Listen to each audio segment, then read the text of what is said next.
सत श्री अकाल, नमस्कार, आदाब। मैं हाँ बलबीर जंडू, ਤੁਹਾਡਾ ਸਭ ਦਾ ਸੱਜਣ ਮੀਡੀਆ ਚੈਨਲ ਉੱਤੇ ਸਵਾਗਤ ਹੈ। ਭਾਰਤ ਦੇ ਮਣੀਪੁਰ ਵਿੱਚ ਪਿਛਲੇ 82 ਦਿਨਾਂ ਤੋਂ ਜੋ ਕੁਝ ਵਾਪਰ ਰਿਹਾ ਹੈ, ਉਸ ਨੂੰ ਦੇਖ ਕੇ ਹਰ ਪਾਸੇ ਹੀ ਇਕੱਲੇ ਦੇਸ਼ ਦੇ ਅੰਦਰ ਹੀ ਨਹੀਂ, ਅੰਤਰਰਾਸ਼ਟਰੀ ਪੱਧਰ ਤੇ ਵੀ ਉਸ ਦੇ ਉੱਤੇ ਸਿਰਫ ਚਿੰਤਾ ਨਹੀਂ ਪ੍ਰਗਟ ਕੀਤੀ ਜਾ ਰਹੀ, ਉਸ ਨੂੰ ਖੌਫਨਾਕ, ਵਹਿਸ਼ੀਆਨਾ ਤੇ ਜਿਸ ਢੰਗ ਦੇ ਨਾਲ ਜਿਹੜੀ ਵਾਇਰਲ ਹੋਈ ਹੈ ਵੀਡੀਓ, ਜਿੰਦੇ ਵਿੱਚ ਬਕਾਇਦਾ ਜਿਸ ਤਰ੍ਹਾਂ ਕੁੜੀਆਂ ਦੀ ਹਾਲਤ ਦਿਖਾਈ ਗਈ ਹੈ ਕਿ ਕਿਸ ਤਰ੍ਹਾਂ ਉਹਨਾਂ ਨਾਲ ਦੁਰਵਿਵਹਾਰ ਕੀਤਾ ਗਿਆ, ਉਹ ਸਾਰੀ ਸਥਿਤੀ ਨੂੰ ਦੇਖਦੇ ਹੋਏ ਬਕਾਇਦਾ ਜਿਹੜੀ ਹੈ ਫਰਾਂਸ ਦੇ ਵਿੱਚ ਜਦੋਂ ਪ੍ਰਧਾਨ ਮੰਤਰੀ ਸੀਗੇ, ਉਸ ਸਮੇਂ ਯੂਰਪੀਅਨ ਯੂਨੀਅਨ ਦੀ ਜਿਹੜੀ ਪਾਰਲੀਮੈਂਟ ਹੈ ਉਸ ਨੇ ਇੱਕ ਮਤਾ ਪਾਸ ਕੀਤਾ।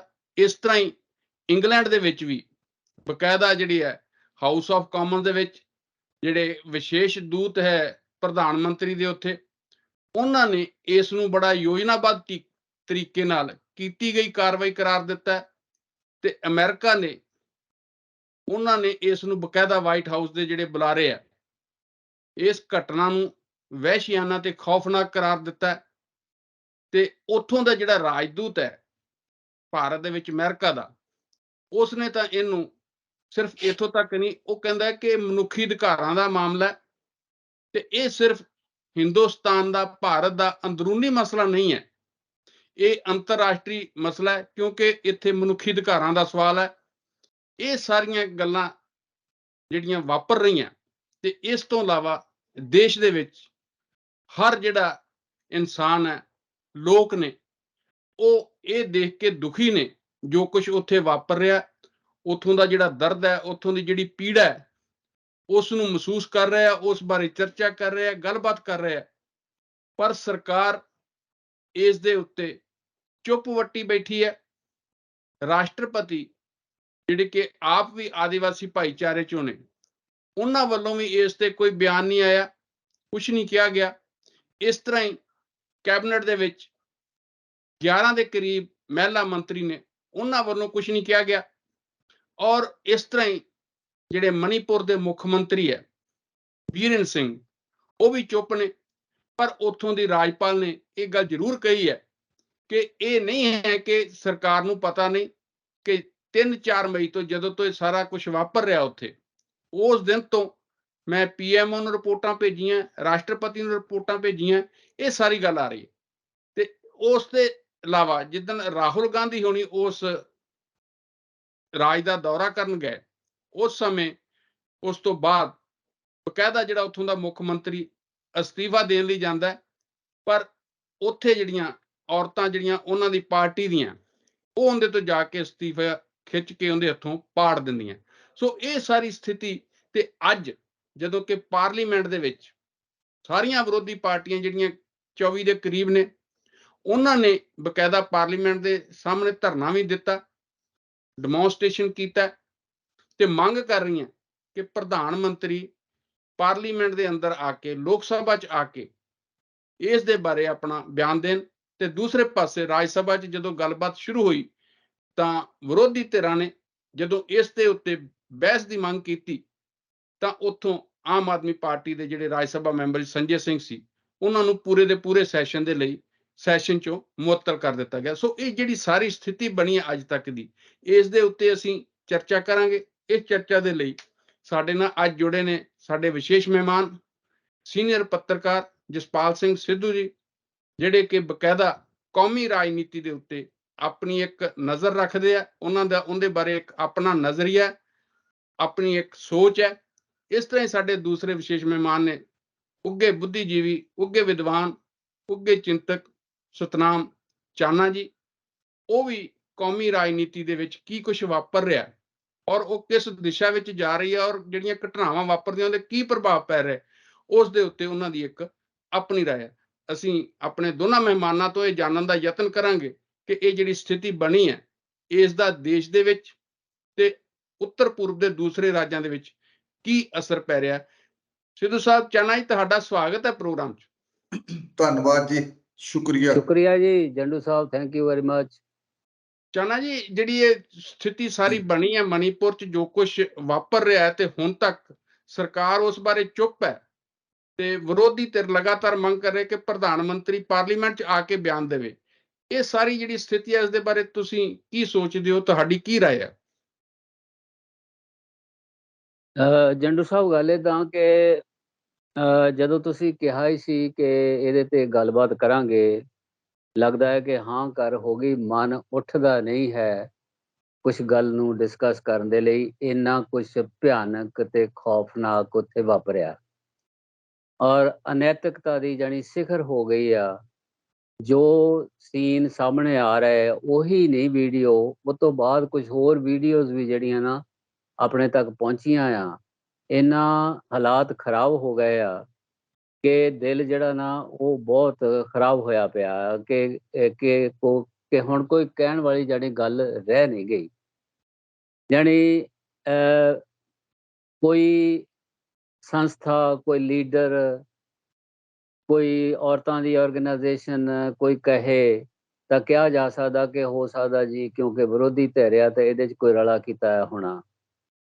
ਲੇਕਿਨ ਸਰਕਾਰ ਦੀ ਆਪਣੀ ਗਵਰਨਰ ਆ, ਜਿਹੜੀ ਰਾਜਪਾਲ ਹੈ ਉੱਥੋਂ ਦੀ, ਉਹਨੇ ਜਿਹੜੇ ਬਿਆਨ ਦਿੱਤਾ ਆ ਪ੍ਰੈਸ ਨੂੰ, ਇੱਕ ਇੰਟਰਵਿਊ ਦੇ ਵਿੱਚ ਕੈਮਰੇ ਦੇ ਸਾਹਮਣੇ ਪੂਰੀ ਜ਼ਿੰਮੇਦਾਰੀ ਦੇ ਨਾਲ, ਉਹ ਇਹ ਦੱਸਦਾ ਕਿ ਮਾਹੌਲ ਕਿੰਨਾ ਖੌਫਨਾਕ। ਔਰ ਗਵਰਨਰ ਆਪਣੇ ਅਹੁਦੇ ਕਰਕੇ ਵੀ ਦੁਖੀ ਸੀ, ਸ਼ਾਇਦ ਇੱਕ ਇਸਤਰੀ ਹੋਣ ਦੀ ਵਜ੍ਹਾ ਕਰਕੇ ਵੀ ਇੰਨੀ ਦੁਖੀ ਸੀ। ਉਹਨੇ ਇਹ ਕਿਹਾ, ਇੰਨਾ ਹੈਰਾਨੀ ਦੇ ਨਾਲ ਕਿਹਾ ਕਿ ਇਹਦਾ ਬਣੂਗਾ ਕੀ।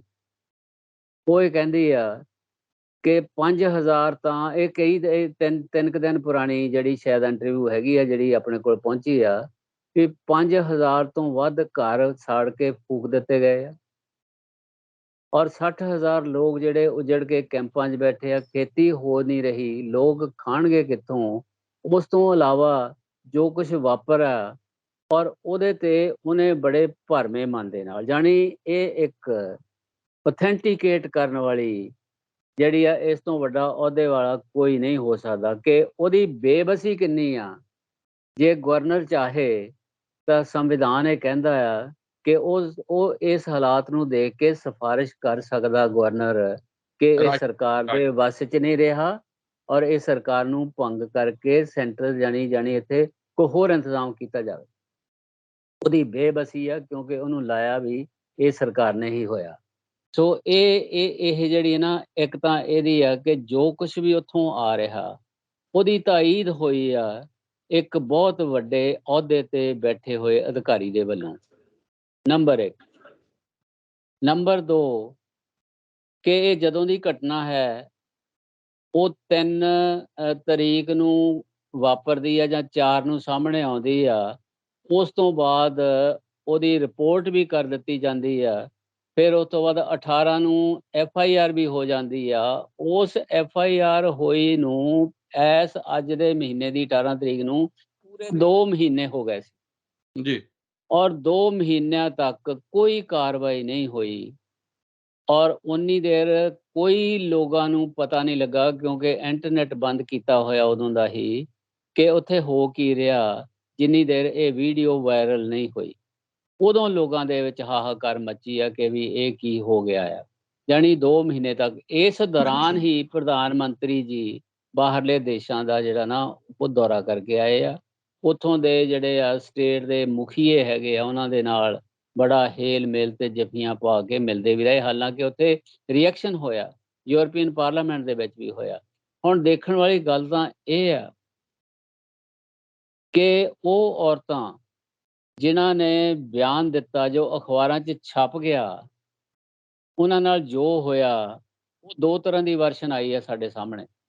ਇੱਕ ਵਰਸ਼ਨ ਤਾਂ ਇਹ ਆ ਕਿ ਜਦੋਂ ਇਹ ਸਾੜ ਫੂਕ ਹੋ ਰਹੀ ਸੀ, ਉਹਨਾਂ ਦੇ ਬਚਾਓ ਵਾਸਤੇ ਇਹਨਾਂ ਨੂੰ ਜਦੋਂ ਇਹ ਭੱਜੀਆਂ ਜਾ ਕੇ ਜੰਗਲ 'ਚ, ਨਾਲ ਉਹਨਾਂ ਦਾ ਜਿਹੜਾ ਭਰਾ ਤੇ ਪਿਓ ਵੀ ਸੀਗਾ, ਔਰ ਉੱਥੋਂ ਉਹਨਾਂ ਨੂੰ ਸੇਵ ਕਰਨ ਦੇ ਲਈ ਪੁਲਿਸ ਨੇ ਉਹਨਾਂ ਨੂੰ ਆਪਣੇ ਕੋਲ ਲੈ ਲਿਆ ਤੇ ਰਾਹ ਦੇ ਵਿੱਚ ਭੀੜ ਨੇ ਉਹਨਾਂ ਕੋਲੋਂ ਖੋਹ ਲਿਆ। ਇੱਕ ਤਾਂ ਵਰਸ਼ਨ ਇਹ ਆ। ਲੇਕਿਨ ਉਹਨਾਂ ਦਾ ਮੰਨਣਾ, ਉਹਨਾਂ ਦਾ ਕਹਿਣਾ, ਬੜਾ ਕਲੀਅਰ ਕਹਿਣਾ ਇਹ ਆ ਕਿ ਸਾਨੂੰ ਭੀੜ ਦੇ ਹਵਾਲੇ ਕੀਤਾ ਗਿਆ। ਜੀ ਪਹਿਲੀ ਗੱਲ ਨੂੰ ਮੰਨ ਲੈਂਦੇ ਆ, ਪਹਿਲੀ ਗੱਲ ਨੂੰ ਮੰਨ ਲੈਂਦੇ ਆ ਕਿ ਉਹਨਾਂ ਤੋਂ ਭੀੜ ਖੋਹ ਕੇ ਲੈ ਗਈ, ਇਹਨੂੰ ਆਪਾਂ ਮੰਨ ਲੈਂਦੇ। ਕਾਨੂੰਨ ਸਾਡਾ ਇਹ ਕਹਿੰਦਾ ਹੈ ਜੰਡੂ ਸਾਹਿਬ, ਜੇ ਮੇਰੇ ਕੋਲੋਂ ਕੋਈ ਚੀਜ਼ ਖੋਹ ਕਰਕੇ ਲੈ ਜਾਂਦਾ ਜਾਂ ਮੇਰੇ ਘਰ ਦੇ ਵਿੱਚ ਚੋਰੀ ਹੋ ਜਾਂਦੀ ਆ, ਕਾਨੂੰਨ ਮੈਨੂੰ ਪਾਬੰਦ ਕਰਦਾ ਇਸ ਗੱਲ ਦੇ ਕਿ ਮੈਂ ਇਹ ਰਿਪੋਰਟ ਕਰਾਂ ਪੁਲਿਸ ਨੂੰ। ਭਾਵੇਂ ਮੈਂ ਕਾਰਵਾਈ ਕਰਵਾਉਣੀ ਹੋਵੇ ਨਾ ਕਰਵਾਉਣੀ ਹੋਵੇ, ਉਹ ਹੋਰ ਗੱਲ ਆ ਕਿ ਜੀ ਮੈਂ ਕਾਰਵਾਈ ਨਹੀਂ ਕਰਵਾਉਣੀ ਚਾਹੁੰਦਾ, ਪਰ ਮੈਨੂੰ ਕਾਨੂੰਨ ਮੈਨੂੰ ਇਸ ਗੱਲ ਦੇ ਪਾਬੰਦ ਕਰਦਾ ਕਿ ਮੈਂ ਇਹ ਦੱਸਾਂ, ਜਾ ਕੇ ਰਿਪੋਰਟ ਕਰਾਂ ਕਿ ਜੀ ਮੇਰੇ ਘਰ ਚੋਰੀ ਹੋ ਗਈ ਜਾਂ ਮੇਰੇ ਕੋਲੋਂ ਕੋਈ ਚੀਜ਼ ਖੋਹ ਕੇ ਲੈ ਗਿਆ। ਪੁਲਿਸ ਕੋਲੋਂ ਲੇਡੀਜ਼ ਨੂੰ ਖੋਹ ਕੇ ਲੈ ਗਈ ਭੀੜ, ਪੁਲਿਸ ਨੇ ਖੁਦ FIR ਕਰਾਈ। ਉਹਨਾਂ ਨੇ ਕੀ ਰਿਪੋਰਟ ਕੀਤਾ? ਜਦੋਂ ਉਹਨਾਂ ਕੋਲੋਂ ਖੋਹ ਕੇ ਲੈ ਗਏ ਸੀ, ਕੀ ਉਹਨਾਂ ਨੇ ਹੈੱਡਕੁਆਰਟਰ ਨੂੰ ਦੱਸਿਆ ਇਸ ਗੱਲ ਨੂੰ ਕਿ ਜੀ ਬਹੁਤ ਹਾਲਤ ਖਰਾਬ ਹੋ ਗਈ ਆ, ਸਾਡੇ ਕੰਟਰੋਲ ਤੋਂ ਬਾਹਰ ਆ, ਇਮੀਡੀਏਟਲੀ ਜਿਹੜਾ ਨਾ ਉਹ ਫੋਰਸ ਭੇਜੀ ਜਾਵੇ ਨਾਲ? ਰਿਪੋਰਟ 18 ਤਰੀਕ ਨੂੰ ਜਾ ਕੇ ਹੁੰਦੀ ਹੈ, 3 ਤਰੀਕ ਤੋਂ ਬਾਅਦ। ਜਾਣੀ ਉਹ ਪੁਲਿਸ ਦਾ ਜਿਹੜਾ ਕੀ ਕਾਨੂੰਨ ਉਹਨਾਂ ਤੇ ਕੋਈ ਲਾਗੂ ਹੁੰਦਾ ਕਿ ਨਹੀਂ ਹੁੰਦਾ ਹੈ। ਨੰਬਰ ਦੂਜਾ ਪੁਆਇੰਟ ਹੁਣ ਇਹ ਆ, ਔਰ ਤੀਸਰਾ ਇਹ ਆ ਕਿ ਜਿਸ ਤਰ੍ਹਾਂ ਉਹ ਦੇਖਿਆ ਗਿਆ ਨਾ, ਉਹ ਦੇਖਿਆ ਨਹੀਂ ਜਾ ਸਕਦਾ। ਜਿਨ੍ਹਾਂ ਨਾਲ ਵਾਪਰੀ ਆ ਉਹਨਾਂ ਤੇ ਕੀ ਉਹ ਵਾਪਰਿਆ ਹੋਊ, ਹਨਾ? ਜਿਨ੍ਹਾਂ ਨੂੰ ਨਾਲ ਲੈ ਕੇ ਜਾਣੀ ਉਹਨਾਂ ਦੇ ਜਿਹੜੇ ਪ੍ਰਾਈਵੇਟ ਪਾਰਟਸ ਨੂੰ ਜਿੱਦਾਂ ਸ਼ੋ ਕੇ ਉਹਨਾਂ ਨੂੰ ਜ਼ਲੀਲ ਕੀਤਾ ਗਿਆ। ਪਹਿਲਾਂ ਤਾਂ ਔਰਤ ਦੇ ਨਾਲ ਇਸ ਤਰ੍ਹਾਂ ਕਰਨੀ ਹੀ ਬੜੀ ਵੱਡੀ ਜ਼ਲਾਲਤ ਹੈਗੀ, ਔਰ ਫਿਰ ਉਹਨਾਂ ਨੂੰ ਜਿਸ ਤਰ੍ਹਾਂ ਫਿਰ ਉਹਨਾਂ ਨੂੰ ਖੇਤਾਂ ਵਿੱਚ ਲਿਜਾ ਕੇ ਜੋ ਦੱਸਿਆ ਗਿਆ ਹੈਗਾ ਆ, ਉਹ ਬਲਾਤਕਾਰ ਕੀਤਾ, ਜਾਣੀ ਗਰੁੱਪ ਬਲਾਤਕਾਰ। ਔਰ ਇਹ ਉਹ ਤੋਂ ਵੀ ਜ਼ਿਆਦਾ ਘਿਨਾਉਣੀ ਗੱਲ, ਮੈਂ ਇੱਕ ਦਿਨ ਹੀ ਪਹਿਲਾਂ ਜਿਹੜੀ ਮਹਿਲਾ ਫੈਡਰੇਸ਼ਨ ਹੈ ਆਲ ਇੰਡੀਆ ਦੀ, ਉਹਨਾਂ ਦੇ ਪ੍ਰਤੀਨਿਧ ਜਿਹੜੀਆਂ ਗਈਆਂ ਸੀਗੀਆਂ ਉੱਥੇ ਮਨੀਪੁਰ ਦੇ ਵਿੱਚ, ਜਿਨ੍ਹਾਂ ਨੇ ਗਵਰਨਰ ਨਾਲ ਵੀ ਮੁਲਾਕਾਤ ਕੀਤੀ, ਮੈਂ ਉਹਨੂੰ ਸੁਣਿਆ ਬੋਲਦਿਆਂ ਕਿ ਉਹ ਉਹਨਾਂ ਲੇਡੀਜ਼ ਨੂੰ ਮਿਲੀਆਂ ਨੇ ਜਿਨ੍ਹਾਂ ਨਾਲ ਇਹ ਕੰਮ ਹੋਇਆ ਸੀਗਾ। ਵਾਇਰਲ ਹੋਈ ਆ ਬਹੁਤ ਬਾਅਦ 'ਚ, ਕਿਉਂਕਿ ਉਹਨਾਂ ਦੇ ਕੋਲ ਕੁਛ ਨਹੀਂ ਸੀਗਾ, ਜ਼ੁਬਾਨੀ ਹੀ ਦੱਸ ਸਕਦੀਆਂ ਸੀਗੀਆਂ ਕਿ ਜੀ ਆਹ ਹੋਇਆ, ਤੇ ਗਵਰਨਰ ਨੂੰ ਬੇਨਤੀ ਕੀਤੀ ਕਿ ਜੀ ਤੁਸੀਂ ਆਪ ਜਾਓ, ਦੇਖੋ ਉੱਥੇ ਆਹ ਹਾਲਾਤ ਹੋ ਰਹੇ ਆ, ਇੱਦਾਂ ਸਾਡੇ ਨਾਲ। ਔਰ ਉਹਨਾਂ ਦਾ ਵੀ ਮੰਨਣਾ ਇਹ ਆ ਕਿ ਉੱਥੇ ਇੱਦਾਂ ਦੀ ਇੱਕ ਘਟਨਾ ਨਹੀਂ ਹੈ, ਇਹ ਜਗ੍ਹਾ ਇਹੋ ਜਿਹੀਆਂ ਘਟਨਾਵਾਂ ਵਾਪਰੀਆਂ। ਉਹਨਾਂ ਦੀ ਗੱਲ ਦੇ ਉੱਤੇ ਦਿੱਲੀ ਆ ਕੇ ਜਿੱਦਾਂ ਉਹਨਾਂ ਨੇ ਦੱਸਿਆ, ਉਹਨਾਂ ਦੀ ਗੱਲ ਉੱਤੇ ਕੋਈ ਅਮਲ ਕਰਨ ਦੀ ਬਜਾਏ ਉਹਨਾਂ ਇਸਤਰੀ ਆਗੂਆਂ ਦੇ ਖਿਲਾਫ FIR ਕਰ ਦਿੱਤੀ। ਔਰ ਜਿਹੜਾ ਕਿ ਉਹਨੇ ਆਪਣੀ ਇੱਕ ਇੰਟਰਵਿਊ ਦੇ ਵਿੱਚ ਦੱਸਿਆ, ਮੁੱਖ ਮੰਤਰੀ ਸਾਹਿਬ ਨੂੰ ਇੱਕ ਪੱਤਰਕਾਰ ਪੁੱਛਦੀ ਆ ਇਹ ਮਾਮਲਾ ਕਿ ਜੀ ਇਹ ਜਿਹੜਾ ਕੁਝ ਹੋਇਆ ਹੈਗਾ ਆ, ਔਰ ਉਹਦੇ ਉੱਤੇ ਤੁਸੀਂ ਸਰਕਾਰ ਜਿਹੜੀ ਆ ਨਾ ਉਹ ਕੀ ਕਾਰਵਾਈ ਕੀਤੀ ਆ ਜਾਂ ਕੀ ਕਰ ਰਹੀ ਆ? ਉਹ ਅੱਗੋਂ ਗੁੱਸੇ ਨਾਲ ਬੋਲਿਆ, ਜਿੱਦਾਂ ਮੈਨੂੰ ਇਹ ਸਵਾਲ ਹੀ ਕਿਉਂ ਪੁੱਛ ਲਿਆ। ਔਰ ਉਹ ਇਹ ਕਹਿੰਦਾ ਇਹ ਆ ਕਿ ਇੱਦਾਂ ਦੀਆਂ ਸੈਂਕੜੇ ਘਟਨਾਵਾਂ। ਇੱਕ ਚੀਫ ਮਿਨਿਸਟਰ ਜਿਹਨੂੰ ਪਤਾ ਹੈ ਕਿ ਇੱਕ ਪੱਤਰਕਾਰ ਨਾਲ ਗੱਲ ਕਰ ਰਿਹਾ, ਔਰ ਉਹ ਚੀਫ ਮਿਨਿਸਟਰ ਜਿਹੜਾ ਉਹ ਇਹ ਕਹਿੰਦਾ, ਇਹਦਾ ਮਤਲਬ ਆ ਕਿ ਉੱਥੇ ਬੇਸ਼ੁਮਾਰ ਇਹੋ ਜਿਹੀਆਂ ਘਟਨਾਵਾਂ ਵਾਪਰ ਰਹੀਆਂ ਪਿਛਲੇ ਸਾਰੇ ਸਮੇਂ ਦੇ ਵਿੱਚ। ਅਗਲੀ ਮੇਰੀ ਆਖਰੀ ਗੱਲ ਇਹ ਆ ਤੁਹਾਡੇ ਉਸ ਸਵਾਲ ਦੇ ਜਵਾਬ ਦੇ ਵਿੱਚ, ਜੇ ਇਸ ਦੇਸ਼ ਦੀ ਸਰਕਾਰ ਨੂੰ, ਇਸ ਦੇਸ਼ ਦੇ ਰੂਲਰ ਨੂੰ ਜਾਂ ਮਨੀਪੁਰ ਦੇ ਮੁੱਖ ਮੰਤਰੀ ਨੂੰ ਜੇ ਉਹਨੂੰ ਪਤਾ ਸਾਰੀਆਂ ਗੱਲਾਂ ਦਾ, ਉਹਨੇ ਤਾਂ ਕੋਈ ਕਾਰਵਾਈ ਨਹੀਂ ਕੀਤੀ, ਤੇ ਕੀ ਉਹਨੇ ਵੀ ਨਹੀਂ ਦੱਸਿਆ ਹੈ ਆਪਣੀ ਸਰਕਾਰ ਨੂੰ ਜਿਹੜੀ ਕਿ ਉਹਨਾਂ ਦੀ ਆਪਣੀ ਹੀ ਹੈ? ਜਾਂ ਪੁਲਿਸ ਦੇ ਜਿਹੜੇ ਨਾ ਸਾਰੇ ਮਹਿਕਮੇ ਇਹ ਹੁੰਦੇ ਆ ਜਿਨ੍ਹਾਂ ਨੇ ਫੌਰੀ ਤੌਰ ਦੇ ਉੱਤੇ ਆਪਣੀ ਫਾਈਲ ਦੇਣੀ ਹੁੰਦੀ ਹੈ, ਬਣਾ ਕੇ ਭੇਜਣੀ ਹੁੰਦੀ ਹੈ ਰਿਪੋਰਟ, ਇਮੀਡੀਏਟਲੀ ਹੋਮ ਮਿਨਿਸਟਰ ਨੂੰ ਇਸ ਗੱਲ ਦਾ ਪਤਾ ਹੋਣਾ ਲੱਗ ਜਾਣਾ ਚਾਹੀਦਾ ਸੀਗਾ, ਜਾਂ ਦੱਸਿਆ ਹੋਇਆ ਹੋਣਾ ਚਾਹੀਦਾ ਸੀ ਉਹਨੂੰ ਕਿ ਜੀ ਉੱਥੇ ਆ ਕੁਝ ਵਾਪਰਿਆ ਹੈਗਾ। ਜੇ ਇਹ ਗੱਲ ਹੋਈ ਆ ਕਿ ਜੀ ਇਹ ਵੀਡੀਓ ਵਾਇਰਲ ਹੋਣ ਦੇ ਨਾਲ ਹੀ ਕੇਂਦਰ ਦੀ ਸਰਕਾਰ ਨੂੰ ਪਤਾ ਲੱਗਾ, ਕੇਂਦਰ ਦੇ ਹੋਮ ਮਿਨਿਸਟਰ ਨੂੰ ਪਤਾ ਲੱਗਾ, ਜਾਂ ਪ੍ਰਧਾਨ ਮੰਤਰੀ ਸਾਹਿਬ ਨੂੰ ਪਤਾ ਲੱਗਾ, ਇਹਦੇ ਵਿੱਚ ਦੋ ਗੱਲਾਂ ਹੈਗੀਆਂ ਕਿ ਜਾਂ ਤੇ ਫਿਰ ਉਹ ਇਸ ਨੂੰ ਡਿਜ਼ਰਵ ਹੀ ਨਹੀਂ ਕਰਦੇ ਕਿ ਉਹ ਇਹਨਾਂ ਅਹੁਦਿਆਂ ਤੇ ਬੈਠੇ ਰਹਿਣ, ਜਾਂ ਇਹ ਸਿਰੇ ਦੀ ਜਾਣੀ ਨਾ ਨਾ ਅਹਿਲੀਅਤ ਹੈਗੀ, ਇਨਐਫੀਸ਼ੀਐਂਸੀ ਹੈਗੀ ਜੀ ਜੀ ਸਰਕਾਰ ਨੂੰ ਚਲਾਉਣ ਦੀ, ਹਨਾ, ਕਿ ਦੇਸ਼ ਦੇ ਵਿੱਚ ਜਾਣੀ ਇਹਨਾਂ ਦਾ ਸਿਸਟਮ ਕੀ ਆ।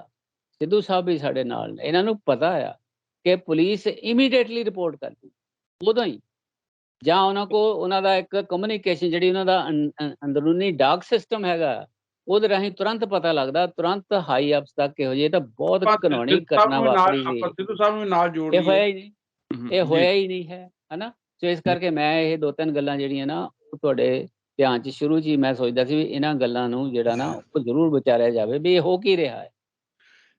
ਇਹ ਜਿਸ ਤਰ੍ਹਾਂ ਸਿੱਧੂ ਸਾਹਿਬ ਚਾਨਾ ਜੀ ਕਹਿ ਰਹੇ ਹੈ ਕਿ ਹੋ ਕੀ ਰਿਹਾ ਹੈ ਕਿ ਕੋਈ ਵੀ ਇਹਦੇ ਬਾਰੇ ਬੋਲ ਨਹੀਂ ਰਿਹਾ। ਜ਼ਿੰਮੇਵਾਰ ਅਧਿਕਾਰੀ ਜਿਨ੍ਹਾਂ ਦੀ ਜ਼ਿੰਮੇਵਾਰੀ ਬਣਦੀ ਹੈ, ਮੁੱਖ ਮੰਤਰੀ ਹੈ ਚਾਹੇ ਪ੍ਰਾਈਮ ਮਿਨਿਸਟਰ ਹੈ, ਤੇ ਜਦੋਂ ਪ੍ਰਾਈਮ ਮਿਨਿਸਟਰ ਉਦੋਂ ਗੱਲ ਕਰਦੇ ਆ ਉਦੋਂ ਇਸ ਘਟਨਾ ਦੇ ਬਾਰੇ ਕਹਿੰਦੇ ਆ ਕਿ ਸਖਤ ਕਾਰਵਾਈ ਕਰਾਂਗੇ, ਜਦੋਂ ਉਹਨਾਂ ਨੂੰ ਬਕਾਇਦਾ ਲੱਗਦਾ ਹੈ ਕਿ ਸੁਪਰੀਮ ਕੋਰਟ ਨੇ ਇਸ ਦਾ ਸੁਓ ਮੋਟੋ ਨੋਟਿਸ ਲੈ ਲਿਆ ਤੇ ਸੁਪਰੀਮ ਕੋਰਟ ਨੇ ਇਹ ਗੱਲ ਕਹੀ ਹੈ ਕਿ ਜੇ ਸਰਕਾਰ ਕਾਰਵਾਈ ਨਹੀਂ ਕਰੂਗੀ ਤਾਂ ਫਿਰ ਅਸੀਂ ਇਹਦੇ ਤੇ ਕਾਰਵਾਈ ਕਰਾਂਗੇ। ਉਸ ਤੋਂ ਬਾਅਦ ਪ੍ਰਧਾਨ ਮੰਤਰੀ ਬੋਲਦੇ ਆ ਤੇ ਉਸ ਤੋਂ ਬਾਅਦ ਹੀ ਜਿਹੜੀ ਗੱਲ ਚਾਨਾ ਜੀ ਨੇ ਕਹੀ ਹੈ ਕਿ ਮੁੱਖ ਮੰਤਰੀ ਉਸ ਤੋਂ ਬਾਅਦ ਕਹਿੰਦੇ ਆ ਕਿ ਇਹ ਕੱਲੀ ਜਿਹੜੀ ਵਾਇਰਲ ਹੋਈ ਹੈ ਵੀਡੀਓ ਇਹੀ ਘਟਨਾ ਨਹੀਂ, ਇਸ ਤਰ੍ਹਾਂ ਦੀਆਂ ਹੋਰ ਸੈਂਕੜੇ ਘਟਨਾਵਾਂ ਹੈਗੀਆਂ ਜਿਹੜੀਆਂ ਜੋ ਕੁਝ ਉੱਥੇ ਵਾਪਰਿਆ ਹੈਗਾ। ਤਾਂ ਇਹ ਸੱਚਾਈ ਦੇ ਬਾਰੇ ਬਕਾਇਦਾ ਰਾਜਪਾਲ ਨੇ ਜਿਸ ਤਰ੍ਹਾਂ ਸੈਂਟਰ ਗਵਰਨਮੈਂਟ ਨੂੰ, ਪੀਐਮਓ ਆਫਿਸ ਨੂੰ, ਰਾਸ਼ਟਰਪਤੀ ਨੂੰ, ਹੋਮ ਮਿਨਿਸਟਰੀ ਨੂੰ ਦੱਸਿਆ ਹੈਗਾ, ਜੇ ਉਸ ਤੋਂ ਬਾਅਦ ਵੀ ਸਰਕਾਰ ਚੁੱਪ ਰਹਿੰਦੀ ਹੈ ਤਾਂ ਉਹ ਸਥਿਤੀ ਦੇ ਵਿੱਚ ਦੇਸ਼ ਦਾ ਕੀ ਬਣੇਗਾ।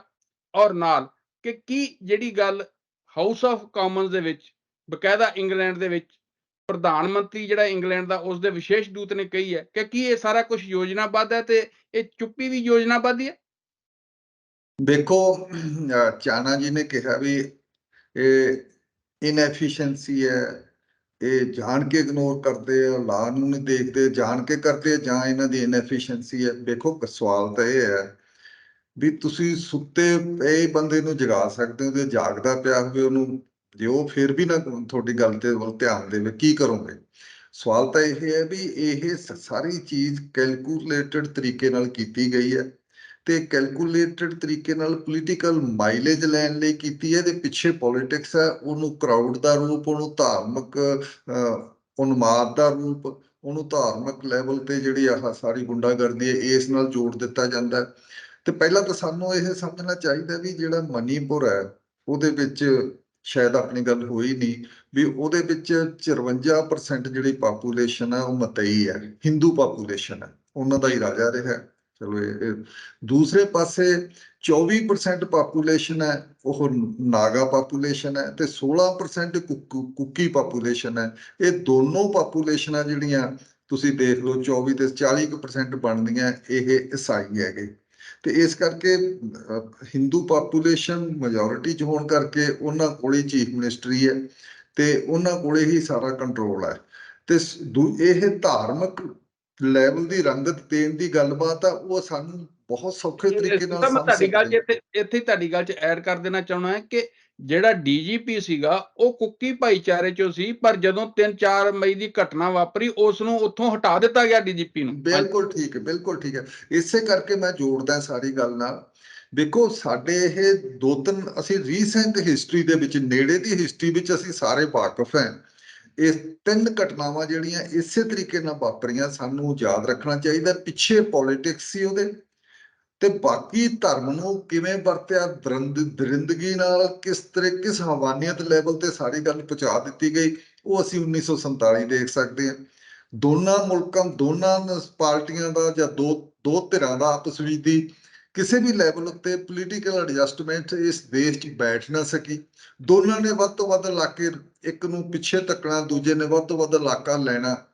ਇਸ ਵਿੱਚ ਜਿਹੜੀ ਪੰਜਾਬ ਦੀ ਵੰਡ ਹੋਈ, ਬੰਗਾਲ ਦੀ ਵੰਡ ਹੋਈ, ਬੰਗਾਲ ਦੀ ਵੰਡ ਦਾ ਤਾਂ ਚਲੋ ਜੋ ਪਹਿਲਾਂ ਹੋਇਆ, ਪੰਜਾਬ ਦੀ ਵੰਡ ਦੇ ਅਸੀਂ ਸਾਰੇ, ਸਾਨੂੰ ਪਤਾ ਬਿਲਕੁਲ ਫਸਟ ਹੈਂਡ ਵੀ ਸਾਡੇ ਕੋਲੇ ਇਨਫੋਰਮੇਸ਼ਨ ਆਈ ਵੀ ਹੈ।